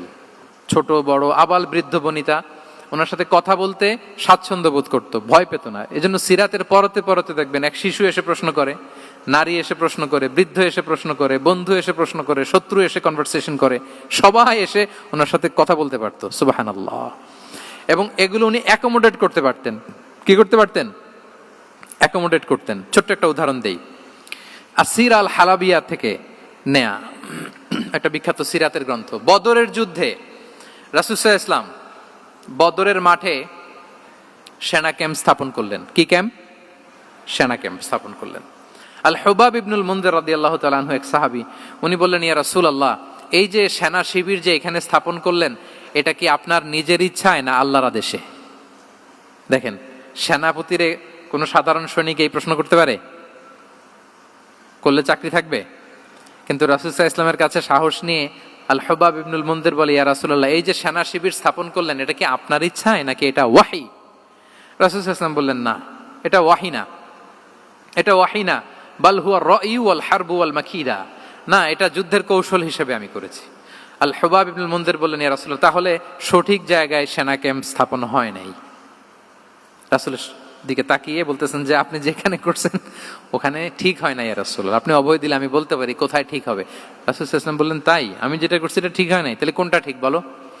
উনি বললেন, ওই যে বদরে একটা কুয়া আছে যেখানে পানির ব্যবস্থা আছে, ওইটার সামনে ব্যারিকেড দিয়ে আমাদের শিবির করতে হবে। তাহলে আমরা বদরের কুয়া থেকে পানি খাইতে পারবো, সারাদিন পানি খাবো, আর কাফিররা যুদ্ধে তো মারা যাবে, পানির অভাবে মারা যাবে।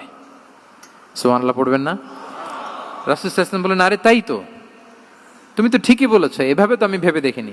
আবার তিনি অ্যানাউন্স করে দিলেন যে সেনা শিবির এখানে যেই তাবু টাঙানো হয়েছে এখান থেকে মুভ করে আল হুবাব যেখানে ইন্ডিকেট করেছে ঠিক ওই জায়গায় যে শিবির স্থাপন করো। তাহলে আওয়াজ করে বলুন, ওপেন মাইন্ডেড না ন্যারো মাইন্ডেড? আমরা অনেক সময় আমাদের অধীনস্থদের কথা শুনতে চাই না। অনেক সময় অধীনস্থদের মাথা থেকেও দারুণ দারুণ দুর্দান্ত আইডিয়া চলে আসতে পারে। ইগনোর করবেন না সব সময়, আপনি দেখবেন যে তার কাছ থেকে ভালো আইডিয়া এসছে কিনা।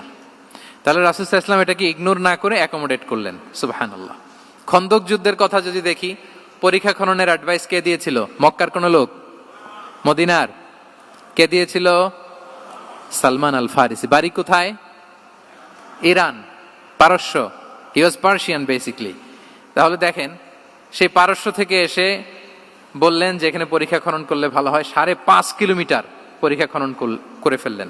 4.5 মিটার প্রশস্ত, 3.5 মিটার হচ্ছে এটার ডেপথ।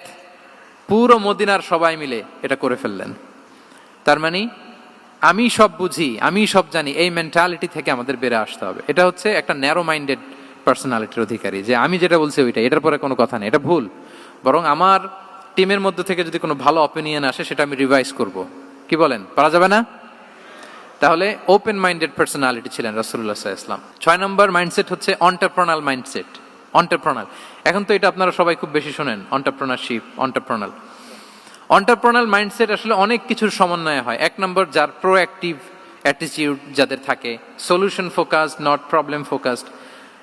প্রবলেম সৃষ্টি হইলে ওইদিকে ফোকাস না করে কিভাবে সলিউশন করা যায় ওইদিকে ফোকাস করতেন। এরপর যে হিউম্যান রিসোর্সের ভালো ম্যানেজ করতে পারে, রিসোর্স কম কিন্তু to take the best out of this resource. অনেকে দেখবেন যে ছোট্ট জিনিসকে অর্গানাইজ করে এত সুন্দর প্রেজেন্টেশন করে, আবার অনেকের অনেক আছে কিন্তু সেটাকে প্রেজেন্ট করতে পারে না, এরকম আছে না নাই? রাসূল সাল্লাল্লাহু আলাইহি ওয়াসাল্লাম অল্প রিসোর্স দিয়ে অনেক বড় কিছু অ্যারেঞ্জ করতে পারতেন, সুবহানাল্লাহ। এবং he was a very good talent hunter. রাসূল সাল্লাল্লাহু আলাইহি ওয়াসাল্লাম একজন চৌকস ট্যালেন্ট হান্টার ছিলেন। He was a very good observer. সাহাবীদের কার কি ট্যালেন্ট এটা তিনি নোট করতেন। যার যে দক্ষতা তাকে তার ওই দক্ষতা দিয়ে ইসলামের সেবা করতে উৎসাহ দিতেন। যখনই কোনো প্রতিভাবান সাহাবীকে তিনি দেখেছেন, তিনি ইসলামের জন্য সেই প্রতিভাকে কাজে লাগানোর চেষ্টা করেছেন। একজনকে দিয়ে সবটা করেননি। আমাদের সমাজে এই একটা ভুল ধারণা আছে, আমরা অনেকে একজনের কাছ থেকে সব কামনা করি। একজন সব করতে পারে না, পারে? যারা পারেও কোনোটাই ভালোভাবে পারে না, সব পারে, একটু একটু পারে। তো রাসূল সাল্লাল্লাহু আলাইহি ওয়াসাল্লাম ট্যালেন্ট হান্টার ছিলেন, যার যেখানে ট্যালেন্ট তাকে ওই কাজে লাগাতেন। বলেন তো, খালিদ বিন ওয়ালিদ রাদিয়াল্লাহু তাআলা আনহুকে আল্লাহ রাসূল সাল্লাল্লাহু আলাইহি ওয়াসাল্লাম কি কাজে লাগিয়েছিলেন?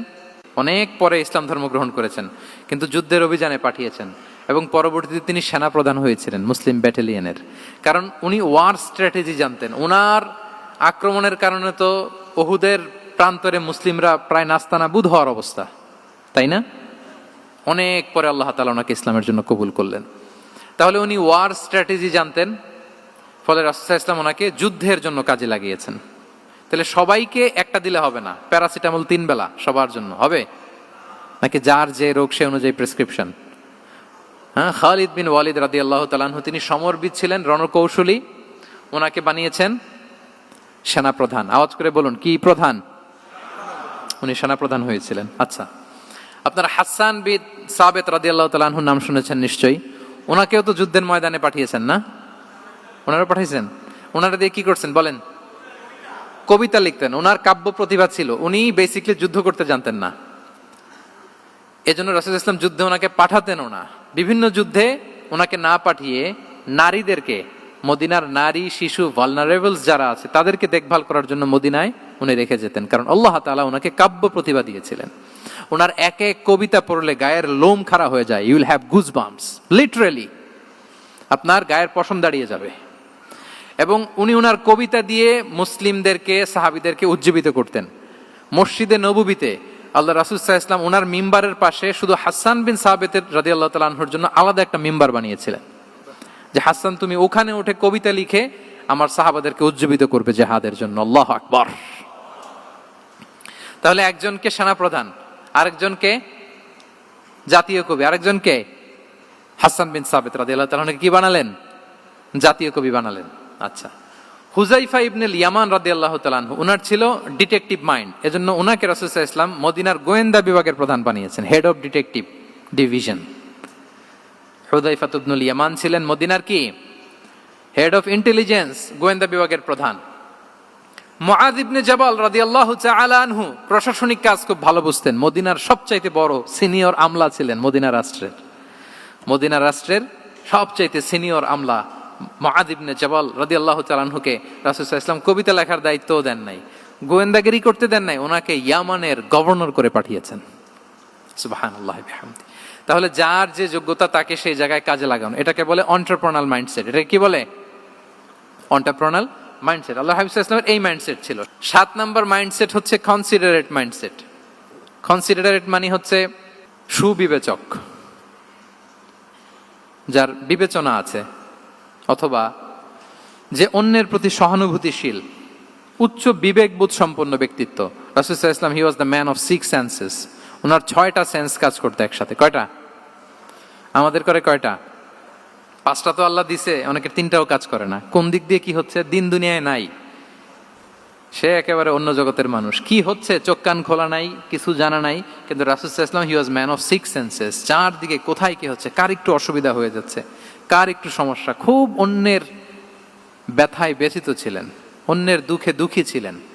অন্যের প্রতি সহানুভূতি ছিলেন, ম্যান অফ সিক্স সেন্সেস ছিলেন তিনি। সিরাত থেকে দু একটা উদাহরণ দেখেন। একবার রাতের নামাজ, সম্ভবত এশার নামাজ, খুব ছোট্ট করে শেষ করে দিলেন। তো সাহাবারা জিজ্ঞেস করলেন, ইয়া রাসূলুল্লাহ, নামাজ তো এত তাড়াহুড়ো করতে আপনাকে কখনো দেখিনি। তিনি বললেন, আমি নামাজের মাঝখানে এক ছোট্ট বাচ্চার কান্না শুনেছি। আনাস রাদিয়াল্লাহু বর্ণনা করেন যে কানা রাসূলুল্লাহ সাল্লাল্লাহু আলাইহি ওয়াসাল্লাম ইয়াসমাউ বুকা আস-সাবিয়্যি মা উম্মি। আমি যখন নামাজে ইমামতি করছি, পেছনে মহিলাদের কাতারের ওখান থেকে একটা ছোট্ট শিশুর কান্নার আওয়াজ আমার কানে আসলো। দেখেন কি সেন্স। তো আমার মনে হচ্ছিল বাচ্চার কান্নায় পেছনের কাতারে মায়ের বড্ড কষ্ট হচ্ছে, যে মাটা বাচ্চাটাকে নিয়ে এসছে উইমেন প্রেয়ার হলে, তাকে বাচ্চাটাকে ম্যানেজ করতে বা সামলাতে মায়ের বড্ড কষ্ট হয়ে যাচ্ছে আমার মনে হচ্ছে। এজন্য আমি নামাজটা একটু শর্টকাটে শেষ করে দিয়েছি। Could you imagine that? কি নবী আমরা পেয়েছি, কিরকম কনসিডারেট ছিলেন, কতটা সুবিবেচক ছিলেন, অন্যের প্রতি কতটা সহানুভূতিশীল ছিলেন তিনি, অন্যের যাতে কোনো সমস্যা না হয় এটা খেয়াল করতেন। মুআয ইবনে জাবাল রাদিয়াল্লাহু তাআলা আনহুকে মদিনার পাশেই এক মসজিদের ইমাম করে পাঠালেন। উনি ইমামতির দায়িত্ব পেয়ে একবার মাগরিবের নামাজে সূরা বাকারা তেলাওয়াত শুরু করলেন। তো ওনার হয়তো তেলাওয়াত করতে করতে একটা ইমোশন চলে আসছে, উনি তো সুরের ঝংকার দিয়ে তেলাওয়াত করতেছেন। এখন পিছনে যারা মুসল্লি ছিল এরা ছিল সব কৃষিজীবী সাহাবী। এরা কি ছিল? সারা দিন ওট দিয়ে, খেজুর গাছে পানি দিয়ে জান যায় কোন রকম ফরজ পেরে যায় ঘুমাইতে হবে। এই সাহাবীরা যখন পিছনে দাঁড়াইছে আর উনি ধরছে কোন সূরা? সূরাতুল বাকারা। এখন ওনারা তো আর থাকতে পারে না, ওনার সাথে থাকতে না পারে এক সাহাবী নামাজ রেখে দিয়ে ডাইরেক্ট রাসূল সাল্লাল্লাহু আলাইহি ওয়াসাল্লামের কাছে, কারণ বড় হুজুর তো আছে মদিনায়। যে বিচার দিছে ইয়া রাসূলুল্লাহ, দেখেন এমন একজনকে ইমাম করে অ্যাসাইন করেছেন, উনি মাগরিবের সালাতে সূরা বাকারা পড়ে, আর আমরা হচ্ছি কৃষিজীবী শ্রমজীবী সাহাবী, আমাদের তো এত বড় কেরাতের সাথে জয়েন করা সম্ভব না। রাসূল সাল্লাল্লাহু আলাইহি ওয়াসাল্লাম রেগে গেলেন, চেহারাটা আগুনের গোলার মতো লাল হয়ে গেল। মুআয ইবনে জাবাল রাদিয়াল্লাহু তাআলা আনহুকে ডেকে পাঠালেন, ডেকে বললেন, আফাত্তানুন আনতা ইয়া মুআয, আফাত্তান, তুমি কি ফিতনা সৃষ্টি করতেছো? ওখানে পাঠাইছি কমিউনিটির ইউনিটি ধরে রাখার জন্য, তুমি ওখানে যে ফিতনা সৃষ্টি করতেছো। তুমি কি সাব্বিহ ইসমা রাব্বিকাল আ'লা এই সূরা তোমার মুখস্থ নাই? ওয়াদ-দুহা ওয়াল-লাইলি ইযা সাজা এটা পারো না? ওয়াশ-শামসি ওয়া দুহাহা এটা মুখস্থ নাই? তো তুমি কেন এই সূরাগুলো দিয়ে নামাজ পড়াও না? কেন পড়াও না? এরপর তিনি বললেন, যখন ইমামতির সুযোগ পাবে, সুযোগ পেয়ে লম্বা কেরাত ধরো না, ছোট্ট কেরাত দিয়ে নামাজ শেষ করো। কেননা তোমার পেছনে বয়স্করা আছে, মুরব্বীরা আছে, অসুস্থরা আছে। জাল হাজা, তার একটা জরুরি কাজ পড়ছিল, যাচ্ছিল, হঠাৎ মাগরিবের আজান, ভাবলো রাস্তার পাশে যেহেতু আজান দিছে নামাজটা পড়ে নেই। নামাজে ঢুইকা দেখছে আপনি সূরা বাকারা ধরছেন, তো বেচারা কি কাজ করবে না কি করবে? আর তার তো নিয়ত ছিল ফরজ নামাজটা পড়ি যে বাস ধরবো, এখন আপনি ধরছেন কোন সূরা? বাকারা। দেখেন রাসূল সাল্লাল্লাহু আলাইহি ওয়াসাল্লাম বললেন, যখন ইমামতির চান্স পাবে ছোট সূরা পড়বে, আর যখন তুমি একা পড়বে ফালিউতাউবিল মাশা, যত লম্বা করতে মনে চায় করো, রুকু করো লম্বা, সেজদা করো লম্বা, কেরাত করো লম্বা। রাসূল সাল্লাল্লাহু আলাইহি ওয়াসাল্লাম তো রাতে আধা ঘন্টা 40 মিনিট প্রথম রাকাতে কেরাত পড়তেন, এরপরে আবার 40 মিনিট রুকুতে থাকতেন, রুকু থেকে দাঁড়ায় আবার 40 মিনিট, আবার সেজদায় যেয়ে 40 মিনিট, এরপরে সেজদা থেকে 2 সেজদার মাঝখানে আবার 40 মিনিট, 2 রাকাত দিয়ে এরকম রাতও শেষ করে দিয়েছেন। তো আপনার লম্বা যদি পড়তে মনে চায়, আপনি তো আপনার ব্যক্তিগত নফল সালাতে এভাবে লম্বা করবেন। কিন্তু আমাদের হয়ে গেছে উল্টা, একাকী নামাজ কোন রকম রুকু সেজদা এরকম হয়ে গেছে না অনেকটা। কিন্তু ইমামতির সুযোগ পেলে মাশাআল্লাহ, আল্লাহু আকবার, এইবার শুরু হয়েছে শাইখ সুদাইসির কণ্ঠে এই লম্বা করে। এখন পেছনে মুসল্লিদের কি দশা ওইটা আর আমরা খেয়াল করি না। আমাদেরকে অন্যের প্রতি সহানুভূতিশীল হতে শিখিয়েছে ইসলাম, কনসিডারেট হতে শিখিয়েছে, সুবিবেচক হতে শিখিয়েছে, যেটা রাসূল সাল্লাল্লাহু আলাইহি ওয়াসাল্লাম করেছেন। এবং রাসূল সাল্লাল্লাহু আলাইহি ওয়াসাল্লাম কোনো কাজে কাউকে পাঠালে ওনার বিখ্যাত সে বাণীটা বলে দিতেন যে ইয়াসসিরু ওয়ালা তুআসসিরু বাশশিরু ওয়ালা তুনাফিরু, সহজ করে উপস্থাপন করো, কঠিন করো না।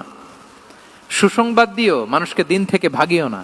আমরা মানুষকে ভয় দেখাই, আমরা এত কঠিন করে ইসলামকে উপস্থাপন করি, মানুষ বলে আগে যেটা করতাম ওইটাই ভালো। তো আমরা যেন দিনকে কঠিন না করি, আমাদের কোনো অ্যাটিটিউডের কারণে যেন মানুষ ইসলাম থেকে ভেগে না যায়। আরেকটা উদাহরণ দেখুন, একবার মাগরিবের কিংবা এশার নামাজে রাসূল সাল্লাল্লাহু আলাইহি ওয়াসাল্লাম লম্বা সেজদা দিলেন। এত লম্বা সেজদা তিনি কখনো দেন না। নামাজ শেষে সাহাবারা জিজ্ঞেস করলেন, ইয়া রাসূলুল্লাহ, আপনি কি নামাজের মাঝখানে অসুস্থ হয়ে গেলেন নাকি? অথবা কোরআনের আয়াত নাজিল হলো নাকি, ওহী নাজিল হলো নাকি? রাসূল সাল্লাল্লাহু আলাইহি ওয়াসাল্লাম বললেন, কুল্লু যালিকা লাম ইয়াকুন ওয়ালাকিন নাবনি ইরতাহালানি ওয়া কারিহতু আন উআজ্জিলাহু হাত্তা ইয়াকদিয়া হাজাতাহ। বললেন না, অসুস্থ হই নাই, ওহিও নাজিল হই নাই। আমি যখন সেজদায় গিয়েছি, আমার দুই ছোট নাতি হাসান হোসেন আমার কাঁধের উপরে চেপে বসেছে। যতক্ষণ না ওরা খেলা শেষ না করে নিচে নেমেছে, আমি সেজদায় লুটিয়েছিলাম। নেমেছে, এরপরে মাথা উঠিয়েছি। আমার মাথা উঠানোর কারণে ওদের খেলার একটু ডিস্টার্ব হবে, এজন্য আমি আর সেজদা থেকে মাথা উঠাই নাই। দেখেন, নাতির খেলার যেন ডিস্টার্ব না হয়।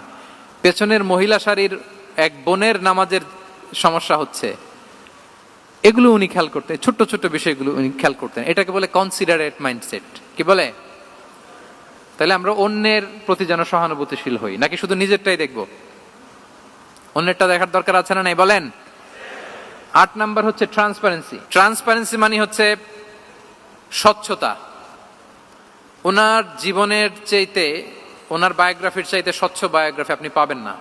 No public and private dividation, and in the long history of time no one's life has been recorded more transparently than the life of Prophet Muhammad sallallahu alaihi wasallam. রাসূল সাল্লাল্লাহু আলাইহি ওয়াসাল্লামের চেয়ে বেশি পৃথিবীতে এমন সেকেন্ড কোন পারসন আপনি দেখাতে পারবেন না যার জীবনের সবকিছু রেকর্ডেড। সবকিছু রেকর্ডেড। এরকম আছে? ঘরে কি করেছেন, বাইরে কি করেছেন, স্ত্রীর সাথে কি করেছেন, বন্ধুর সাথে কি করেছেন, সাহাবাদের সাথে কি করেছেন, শত্রুর সাথে কি করেছেন, অল আর রেকর্ডেড। সব এন্ড ক্রিস্টাল ক্লিয়ার, একেবারে স্বচ্ছ পানির মতো, স্ফটিক কাচের মতো ক্লিয়ার, ট্রান্সপারেন্ট। ওনার সব কাজে উনি স্বচ্ছতা বজায় রাখতে চাইতেন। কতটা স্বচ্ছ ছিলেন একটা মজার ঘটনা শোনায় আপনাদেরকে। সহিহ বুখারীতে এসেছে, রমাদানের শেষ 10 দিন, দ্য লাস্ট 10 days অফ রমাদানে তিনি ইতিকাফ করতেন। তো ইতিকাফ অবস্থায় স্ত্রীরা এসে রাতে দেখা করে যেত, জরুরি কথা আলাপ থাকলে সেরে যেত। একবার রাতে সফিয়া বিনতে হুয়াই ইবনে আখতাব রাদিয়াল্লাহু তাআলা আনহা আসলেন, ওনার স্ত্রী। কথা হলো এবার ওনাকে একটু এগিয়ে দিবেন। মসজিদ থেকে রাসূলুল্লাহ সাল্লাল্লাহু আলাইহি ওয়াসাল্লাম বারান্দার দিকে পাশ দিয়ে আসলেন এগিয়ে দেওয়ার জন্য। ইন দ্য মিন টাইম হঠাৎ দুইজন আনসারী সাহাবী পাশ দিয়ে হেঁটে যাচ্ছেন। রাসূলুল্লাহ সাল্লাল্লাহু আলাইহি ওয়াসাল্লাম আম্মাজানকে বিদায় দিবেন এখানে। হঠাৎ করে তিনি আওয়াজ করে বললেন, আলা রিসলিকুমা, এই দাঁড়াও। ওই সাহাবী দুইজন রাসূলুল্লাহ সাল্লাল্লাহু আলাইহি ওয়াসাল্লামের সাথে কে ওটা টের পায় নাই, বুঝতে পারে নাই। বোরকায় আবৃত কোন এক নারী দেখে রাসূল আর ওই নারীকে দেখে তারা আরো দ্রুত গতিতে হাঁটতে শুরু করে দিচ্ছে, আমরা চলে যাই এখান থেকে। দেখেন, রাসূল সাল্লাল্লাহু আলাইহি ওয়াসাল্লাম নিজের অবস্থানকে ট্রান্সপারেন্ট করার জন্য বললেন, আলা রিসলিকুমা, দাঁড়াও। দাঁড়ালেন। তখন রাসূল সাল্লাল্লাহু আলাইহি ওয়াসাল্লাম বললেন যে, ইন্নাহা উম্মুকুম সফিয়া, আমার পাশে যাকে দেখতে পাচ্ছ বলে দেয়া ভালো যে সে কিন্তু অন্য কোনো নারী নয়, সে তোমাদের মা উম্মুল মুমিনিন সফিয়া। সাহাবারা বলে, সুবহানাল্লাহ ইয়া রাসূলুল্লাহ, ইয়া রাসূলুল্লাহ, এ কেমন কথা? আপনি কেন আমাদের কাছে জবাবদিহি করতে যাচ্ছেন বা ক্লারিফাই করছেন? আপনার পাশে কোনো নারী এত রাতে যদি দাঁড়িয়ে থাকে, তিনি তো আমাদের মাদের মধ্যে থেকেই তো একজন হবেন, কেন আপনি বলতেছেন? তখন রাসূল সাল্লাল্লাহু আলাইহি ওয়াসাল্লাম বললেন যে, না, ইন্না শাইতানা ইয়াজরি মিনাল ইনসানি মাজরাদ দাম, শয়তান মানুষের রগে রগে চলাচল করে। ওয়া ইন্নী খাশিতু আই ইউকযিফা ফি কুলুবিকুমা শাররান, আরেক বর্ণনায় আছে শাইআন, আমার ভয় হয় হয়তো শয়তান কোনো সন্দেহের উদ্রেক তোমাদের হৃদয়ে ঢুকায় দিতে পারে। সুবহানাল্লাহ। এজন্য আমি ক্লিয়ার করে দিলাম, এটা আমার বউ, আমার স্ত্রী, তোমাদের মা সফিয়া। দুজন সাহাবী যদি চলে যায়, এমন হতেই পারতো বাড়িতে যে একজন আরেকজনকে জিজ্ঞেস করতে পারতো যে, আচ্ছা, নবীর পাশে যে কালো বোরকা পরা মহিলাটা ছিল দেখছো না, এটা কে? তখন একজন হয়তো বলতো, কে আর হবে, আমাদের মাই তো হবে, কোনো এক মা। আরেকজন বলবে, আমাদের উম্মুল মুমিনিনের কেউ ছিল নাকি অন্য কেউ। এরকম একটা হুট করে সন্দেহের উদ্রেক মাথায় আসতে পারে না যে ওনার স্ত্রী ছিল না অন্য কেউ ছিল? আসতে পারে কি পারে না বলেন? ওই সন্দেহের অবকাশটুকু রাসূল সাল্লাল্লাহু আলাইহি ওয়াসাল্লাম রাখেন নাই। উনি বলে দিলেন যে, এটা তোমাদের মা, এটা সফিয়া। এই সন্দেহের অবকাশের কোনো সুযোগ নাই। তাহলে রাসূল সাল্লাল্লাহু আলাইহি ওয়াসাল্লামের পুরো লাইফ ছিল ট্রান্সপারেন্ট, একেবারে স্বচ্ছ। তাহলে রাসূল সাল্লাল্লাহু আলাইহি ওয়াসাল্লামের লাইফ তিনি কত স্বচ্ছতার সাথে কাটিয়েছেন, এটা ক্লিয়ার না আমাদের সাথে? Transparent mindset. 9 নাম্বার হচ্ছে অ্যাপ্রিশিয়েটিভ, অর্থাৎ অন্যের প্রশংসা করা। আমরা অনেক সময় অন্য কেউ ভালো কাজ করলে অ্যাপ্রিশিয়েট করতে চাই না। আমরা গুণমুগ্ধ হই কিন্তু গুণগ্রাহী হতে চাই না। অন্যরে ক্রেডিট দিতে চাই না, তার ভালো কাজের স্বীকৃতি দিতে চাই না। হয়তো আমার দলের লোক না, বা আমার চিন্তার লোক না, বা আমার সার্কেলের লোক না, তার প্রশংসা করতে চাই না, তার গুণগ্রাহী হতে চাই না। এরকম মেন্টালিটি আমরা অনেকে ক্যারি করি না? রাসূল সাল্লাল্লাহু আলাইহি ওয়াসাল্লাম এটা করেননি। ভালো কিছু দেখলে মুসলিম হোক অমুসলিম হোক অ্যাপ্রিশিয়েট করতেন। Basically he develop the culture of appreciation. এটা আমাদের করতে হবে।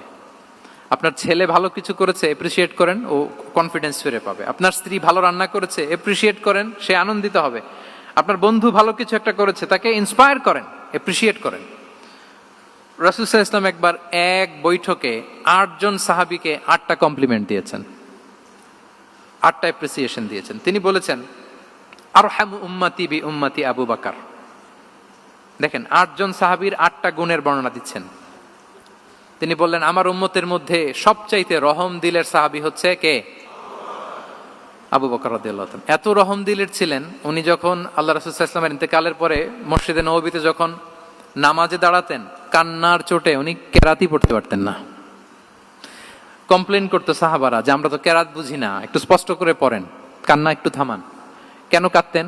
কারণ উনি যখন নামাজে দাঁড়াতেন ওনার ফিলিংসটা হতো এরকম যে কাইফা আকুমু মাকামা রাসূলিল্লাহ, আমি রাসূলের জায়গায় কিভাবে দাঁড়াই? এখানে তো আমার রাসূল দাঁড়িয়ে ইমামতি করেছেন, আমি নবীর জায়গায় দাঁড়িয়ে কিভাবে নামাজটা পড়াই? এই অনুভব থেকে উনি যে কাঁদতে শুরু করতেন, এই কান্নার ধাক্কায় উনি আর তেলাওয়াতই আগাতে পারতেন না। আরহামু উম্মতি বি উম্মতি আবু বকর। আমার উম্মতের মধ্যে সবচাইতে রহম দিলের হচ্ছেন আবু বকর। ও আসাদ্দুহুম ফি আমরিল্লাহি উমর। দেখেন প্রশংসা করতেছেন। আর আমার উম্মতের মধ্যে আল্লাহর দ্বীন বাস্তবায়নে সবচাইতে কঠোর হচ্ছে ওমর। মুনাফিকরা ওনাকে জমের মতো ভয় পেত, ইভেন শয়তান ভয় পেত। রাসূল সাল্লাল্লাহু আলাইহি ওয়াসাল্লাম বলেন ওমর, তুমি যদি এই রাস্তা দিয়ে হাঁটো, শয়তান যদি দেখতে পায়, শয়তান এই রাস্তা রেখে দিয়ে অন্য কোনো রাস্তা থাকলে ওইটা দিয়ে হাঁটে। সুবহানাল্লাহি বিহামদি। আমাদের অনেক সময় এমন হয় না যে আমাদের বাচ্চারা, ছেলে মেয়েরা খেতে চায় না, আমাদের নাতি নাতনিরা খেতে চায় না, মায়েরা খাবার নিয়ে পেছনে পেছনে ঘুরে, আর তখন ভয় দেখায় এই রাত্রিবেলা তাড়াতাড়ি খাও, ওই যে বাঘ আসবে বাঘ, বিড়াল আসবে বিড়াল, তাড়াতাড়ি না খেলে কিন্তু ভূত আসবে ভূত। এরকম বলেন আপনারা? বলেন না? এই দায়িত্ব তো আপনাদের কাঁধে থাকে না? তো ওই যে আমাদের বোনরা বলতে পারবে, বোনরা খাবার নিয়ে ঠিকই রাত্রিবেলায় বাচ্চাদের পেছনে পেছনে এরকম দৌড়াতে হয়। তো কি বলতে হয় যে এই ভূত আসলো ভূত, ওই যে বিড়াল আসলো বিড়াল, কুকুর আসলো, এইগুলো বললে বাচ্চারা আবার ভয় পায়, তাড়াতাড়ি করে খায়। তো মদিনাতেও মদিনার বাচ্চারা খেতে চাইতো না। তো খেতে না চাইলে মায়েরা ভূত আসতেছে, ভাল্লুক আসতেছে এগুলো না বলে বলতো হা হুয়া ইয়াতি উমর, ইয়াতি উমর, তাড়াতাড়ি খাও তাড়াতাড়ি খাও, ওই যে ওমর আসতেছে ওমর। সুবহানাল্লাহি বিহামদি। ওয়া আশাদ্দুহুম ফি আমরিল্লাহি উমর। আল্লাহর দ্বীন বাস্তবায়নে সবচেয়ে কঠোর ছিলেন ওমর রাদিয়াল্লাহু তাআলা আনহু। ওয়া আসদাকুহুম হায়াআন উসমান। সবচেয়ে লাজুক সাহাবী ছিলেন উসমান রাদিয়াল্লাহু তাআলা আনহু। শুধু অর্থ বলে যাই। ওয়া আকরাউহুম লিকিতাবিল্লাহি উবাই ইবনে কাব। সবচেয়ে কোরআনের ভালো কেরাত পড়তে পারতেন উবাই ইবনে কাব। আফরাদুহুম যায়েদ ইবনে সাবিত। উত্তরাধিকার বন্টনের নীতিমালা, ফারায়েজের জ্ঞান ছিল যায়েদ ইবনে সাবিত রাদিয়াল্লাহু তাআলা আনহু। ওয়া আ'লামুহুম বিল হালালি ওয়াল হারামি মুআদ ইবনে জাবাল। এই উম্মতের হালাল হারামের স্পেশালিস্ট সাহাবী হচ্ছেন মুআদ ইবনে জাবাল। আলা ওয়া ইন্না লিকুল্লি উম্মাতিন আমিনান ওয়া আমিনা হাযিহিল উম্মাহ আবু উবাইদা ইবনুল জাররাহ। সব উম্মতের একজন বিশ্বস্ত লোক থাকে, এই উম্মতের সবচাইতে বিশ্বস্ত লোক হচ্ছে আবু উবাইদা ইবনুল জাররাহ। দেখেন 8 জন সাহাবীর 8টা গুণের কথা বললেন। আচ্ছা, রাসূল সাল্লাল্লাহু আলাইহি ওয়াসাল্লাম যখন সাহাবীদের প্রশংসা করেছেন, ওই সাহাবীদের কেমন লেগেছে বলেন তো? ফিলিংসটা ভালো লেগেছে না?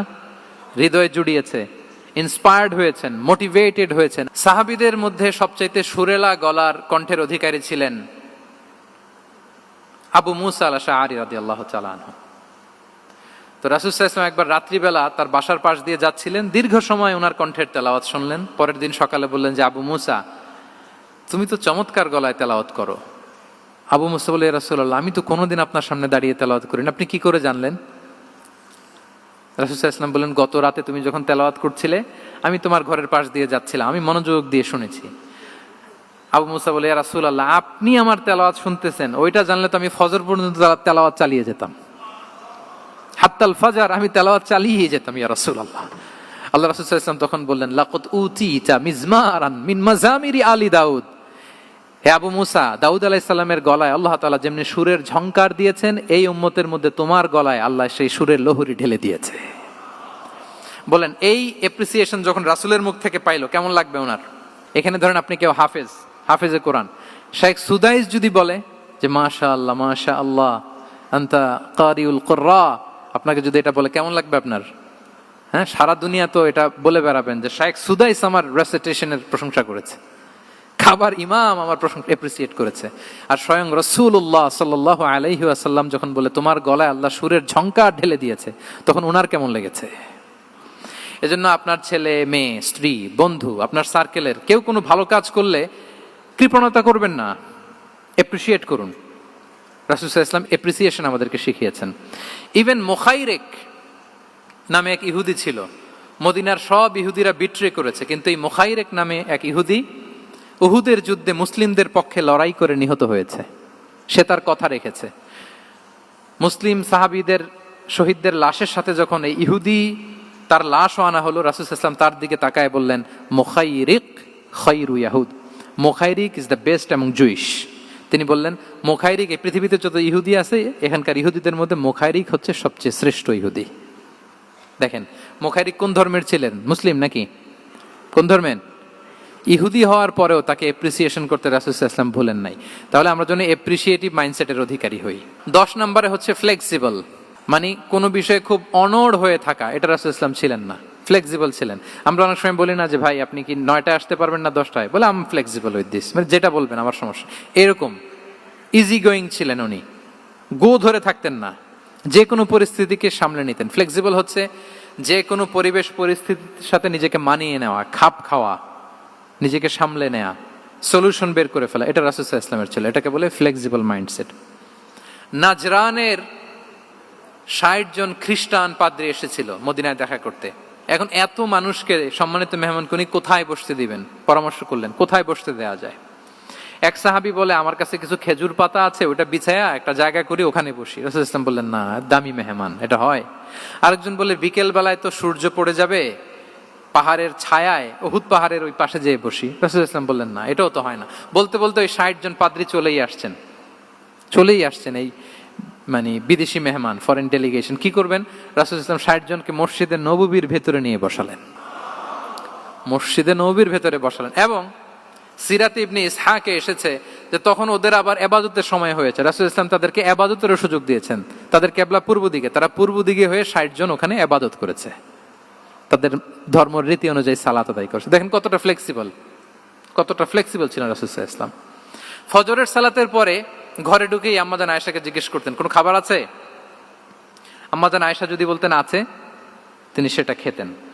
কোনোদিন যদি বলতেন না ইয়া রাসূলুল্লাহ ঘরে তো খাবার নাই, তখন রাসূল সাল্লাল্লাহু আলাইহি ওয়াসাল্লাম বলতেন ফা ইন্নী সাইম, অসুবিধা নাই, খাবার যেহেতু নাই আমি রোজা রেখে দিলাম। কত ইজি গোয়িং। আচ্ছা আমরা হলে কি করতাম বলেন তো? ফজরের পরে ঘরে গেছেন, আপনি বড় সাহেব না, এবার যাওয়ার পরে জিজ্ঞেস করছেন কি আছে খাবার দাও, যদি বলে ঘরে কিছু নাই, কি বলবেন দেখি? কয়েকটা উত্তর আসুক। হ্যাঁ, খবর আছে? এই তো যদি আমরা আলহামদুলিল্লাহ বলি, that is called easy going and flexible mindset. এটাই হওয়া উচিত। খাবার থাকলে খেতেন, না থাকলে বলতেন okay I am fasting, it's not a big deal, ফা ইন্নী সাইম, যেহেতু নাই কি আর করবো, আমি রোজা রেখে দিলাম। এরকম ইজি গোয়িং ছিলেন। দেখেন his life was so simple but so special. হ্যাঁ, মুহাম্মদ সাল্লাল্লাহু আলাইহি ওয়াসাল্লাম তাহলে ফ্লেক্সিবল ছিলেন। 11 নাম্বার হচ্ছে অপটিমিস্টিক মাইন্ডসেটের অধিকারী ছিলেন। অপটিমিস্টিক, পেসিমিস্টিক ছিলেন না, মানে ইতিবাচক চিন্তা করতেন সবসময়। কি চিন্তা করতেন? আপনি আজকের এই হল রুমের কিছু ভুল ধরতে পারবেন না? যদি বলে যে কয়েকটা ভুল ধরেন, বলবেন যে এই সমস্যা, সাউন্ডের সমস্যা, ওইদিকে এটা নাই, ওইদিকে এটা নাই, এটা হচ্ছে ভুল। আপনি পেসিমিস্টিকটা ধরলেন। এবার যদি বলা হয় আজকের এই প্রোগ্রামের কয়েকটা পজিটিভ দিক বলেন, তখন আপনি কিন্তু কয়েকটা পয়েন্ট বের করতে পারবেন যে এটা ছিল একটা ইতিবাচক দিক, এই প্রোগ্রামের এটা ছিল একটা পজিটিভ দিক। তো রাসূল সাল্লাল্লাহু আলাইহি ওয়াসাল্লাম ওই পজিটিভ দিকগুলোতে ফোকাস করতেন। হ্যাঁ, come back positive, not go back negative. রাসূল সাল্লাল্লাহু আলাইহি ওয়াসাল্লামের কাছে এসে যদি কেউ বলতে রাসূলুল্লাহ আমি খুব অসুস্থ, রাসূল সাল্লাল্লাহু আলাইহি ওয়াসাল্লাম বলতেন লা বাসা আলাইকা তুহুরুন ইনশাআল্লাহ, ইয়া রাসূলুল্লাহ আমি অসুস্থ। রাসূল সাল্লাল্লাহু আলাইহি ওয়াসাল্লাম বলতেন আরে don't worry, it will cleanse up you from your sins if Allah wish, ইনশাআল্লাহ এতে তোমার যে গুনাহ টুনা আছে, পাপ আছে, এই পাপগুলোকে আল্লাহ তাআলা এই অসুস্থতা দিয়ে মোচন করে দিচ্ছেন। পড়েন সুবহানাল্লাহ। তাইলে আপনি অসুস্থতার মধ্যে একটু হালকা হলেন না যে জ্বরে ভুগতেছি, কিন্তু এই জ্বরে নাকি আমার গুনাহ মাফ হয়ে যায়।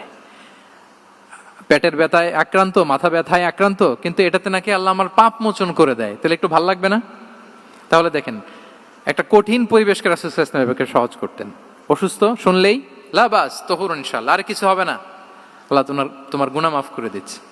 অসুস্থ ব্যক্তি দেখলেই মাথায় হাত দিয়ে দোয়া করতেন আল্লাহুম্মা রাব্বান নাস আযহিবিল বাস ইশফি আনতাশ শাফি লা শিফাআ ইল্লা শিফাউক শিফাআন লা ইউগাদিরু সাকামা। উজ্জীবিত হয়ে যেত অসুস্থ ব্যক্তি। আমরা কি করি? কাউকে অসুস্থ দেখলে, রোগাক্রান্ত দেখলে, ওই রোগে সবচাইতে কষ্ট পেয়ে যে মারা গেছে তার ঘটনা বলা শুরু করি যে হায় রে ভাই আপনার ক্যান্সার, আমার এক খালা ছিল ক্যান্সারের 4th স্টেজে চলে গেছিল, 14টা কেমো দেয়া লাগছে, এই যে ফিরিস্তি একেবারে ওনার দাফন কাফন পর্যন্ত। এখন বলেন ওই লোক যাও সুস্থ ছিল, এখন আর সুস্থ থাকবে? কথা বলেন, থাকবে? একটা দিব্যি সুস্থ মানুষকে যদি আপনি বলেন ভাই আপনাকে দেখতে কেমন যেন একটু রোগা রোগা লাগতেছে, অসুস্থ নাকি? এরপরে প্ল্যান করে ধরেন আপনি বললেন, উনি আবার ওদিকে যাওয়ার পরে আরেকজনকে প্ল্যান করে বলতে বললেন, ও বললো ভাই ব্যাপার কি, চেহারাটা কেমন শুকনা শুকনা। এরকম 5 জন বলার পরে ওই বিকেলে কাঁথা গায়ে দিয়ে শুয়ে ফেলবে বিছানায়। তো আপনি অসুস্থ এমনি বানাই ফেলছেন। কিন্তু রাসূলুল্লাহ সাল্লাল্লাহু আলাইহি ওয়া আলিহি ওয়াসাল্লাম উনি বলতেন লাবাস লাবাস আলাইক তাহুরুন ইনশাআল্লাহ, আরে সুস্থ হয়ে যাবা। এজন্য দেখতে গেলে আপনি উৎসাহিত করবেন, বলবেন আরে ভাই আপনারা তো খুব সুস্থ লাগতেছে। কে বলছে আপনি অসুস্থ? অসুস্থতার কোনো ছোঁয়াই তো আপনার মধ্যে নাই।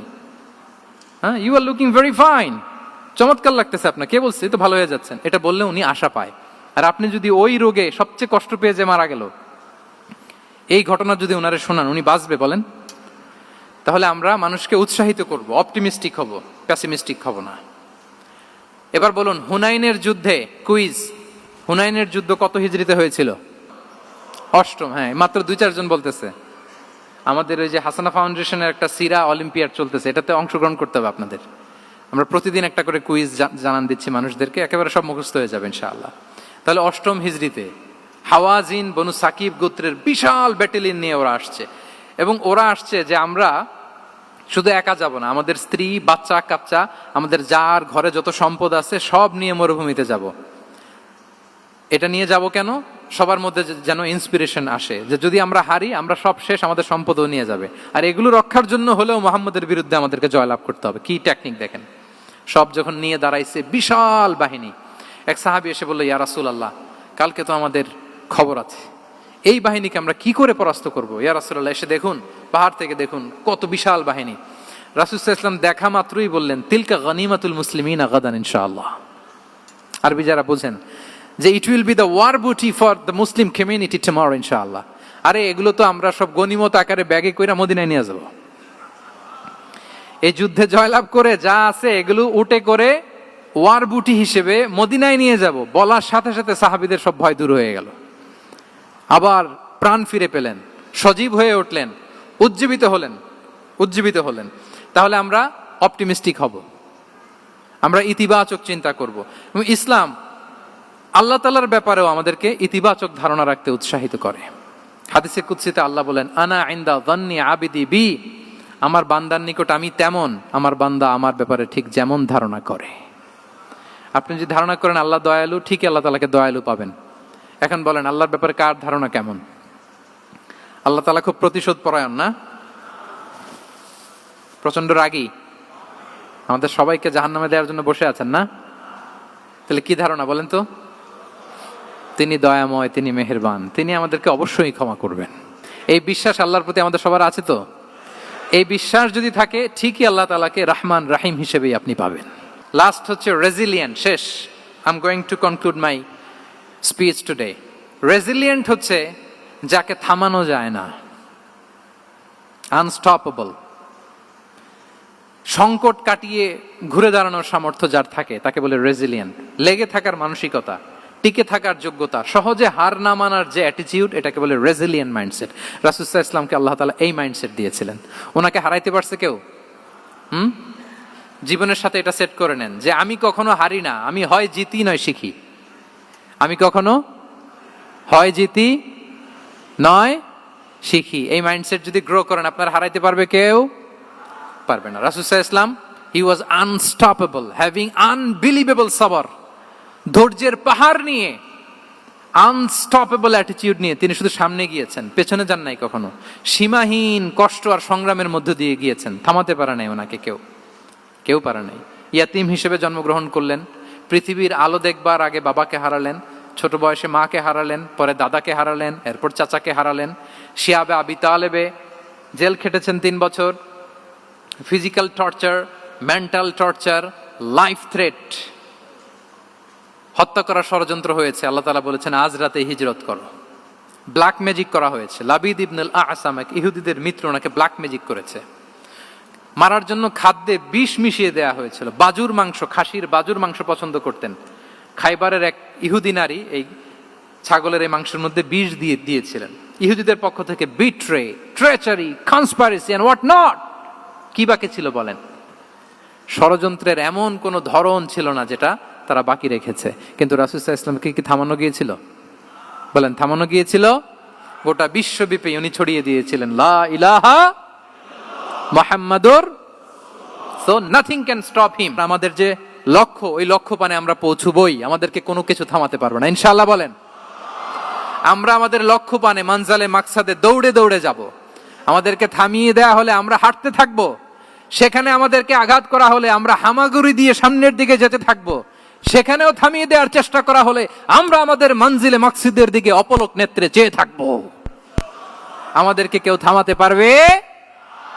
রেজিলিয়েন্ট, অনর, অটল, আনস্টপেবল, এই মাইন্ডসেটের অধিকারী ছিলেন। ফলেই তিনি লা ইলাহার বাণীকে গোটা বিশ্বে ছড়িয়ে দিতে পেরেছেন। তাহলে আমরা রেজিলিয়েন্ট হতে চাই কি চাই না বলেন? সম্মানিত শুধু মোট কয়টা মাইন্ডসেট জানলাম? 12টা। এগুলোকে আমরা নিজেদের মধ্যে ধারণ করতে পারবো ইনশাআল্লাহ। কারণ রাসূল সাল্লাল্লাহু আলাইহি ওয়াসাল্লাম আমাদের জন্য যা নিয়ে এসেছেন ওইটাই আমাদের আঁকড়ে ধরতে হবে। যেটা বারণ করেছেন ওইটা থেকে আমাদের দূরে থাকতে হবে। যে আয়াত দিয়ে শুরু করেছিলাম সূরা হাশরে, রমা আতাকুমুর রাসূলু ফাখুযুহু ওয়া মা নাহাকুম আনহু ফানতাহু। নবী যা এনেছে ধরো, নবী যা বারণ করেছে সেগুলো ছেড়ে দাও। আমরা আল্লাহ তাআলার কাছে কামনা করি আমার নবী ওনার যে থট প্রসেসকে ডেভেলপ করেছেন, ওনার যে অ্যাপ্রোচ এন্ড মাইন্ডসেটকে ডেভেলপ করেছেন, আমরাও যেন আমাদের মাইন্ডসেটকে ঠিক ওইভাবে করতে পারি। আমাদের রাসূল সাল্লাল্লাহু আলাইহি ওয়াসাল্লাম যেভাবে চিন্তা করতেন, আমাদের ভাবনা এবং চিন্তার আঙ্গিনাও যেন ঠিক সেই রকম হয়। আমরা সবাই পড়ি আমিন। তার মাইন্ডসেট হবে আমাদের মাইন্ডসেট। কি বলেন? পারা যাবে তো ইনশাআল্লাহ? তাহলে কয়টা মাইন্ডসেটের কথা বলেছি? 1 নম্বরে কি ছিল? God centric. 2 নম্বরে ভিশন ওরিয়েন্টেড। 3 নম্বরে উইজডম ড্রিভেন। 4 নম্বরে রিফর্ম সেন্ট্রিক। 5 নম্বর ওপেন মাইন্ডেড। 6 নম্বর এন্টারপ্রেনার। 7 নম্বর কনসিডারেট। 8 নম্বর ট্রান্সপারেন্ট। 9 নম্বর অ্যাপ্রিশিয়েটিভ। 10 নম্বর ফ্লেক্সিবল। 11 নম্বর অপটিমিস্টিক এবং 12 নম্বর রেজিলিয়েন্ট। এটা ছিল রাসূল সাল্লাল্লাহু আলাইহি ওয়াসাল্লামের মাইন্ডসেট। এই মাইন্ডসেট দিয়ে যদি আমরা আমাদের মাইন্ডসেটকে সাজাতে পারি, আমাদের সফলতা দুনিয়া এবং আখিরাতে কেউ ঠেকাতে পারবে? আল্লাহ তাআলা আমাদের সবাইকে কথাগুলো বোঝার ও আমল করার তৌফিক দান করুক। হাদা মা ইনদি ওয়াল ইলমু ইনদাল্লাহি আলাইহি তাওয়াক্কালতু ওয়া ইলাইহি উনীব। আসসালামু আলাইকুম ওয়া রাহমাতুল্লাহি তাআলা ওয়া বারাকাতুহু।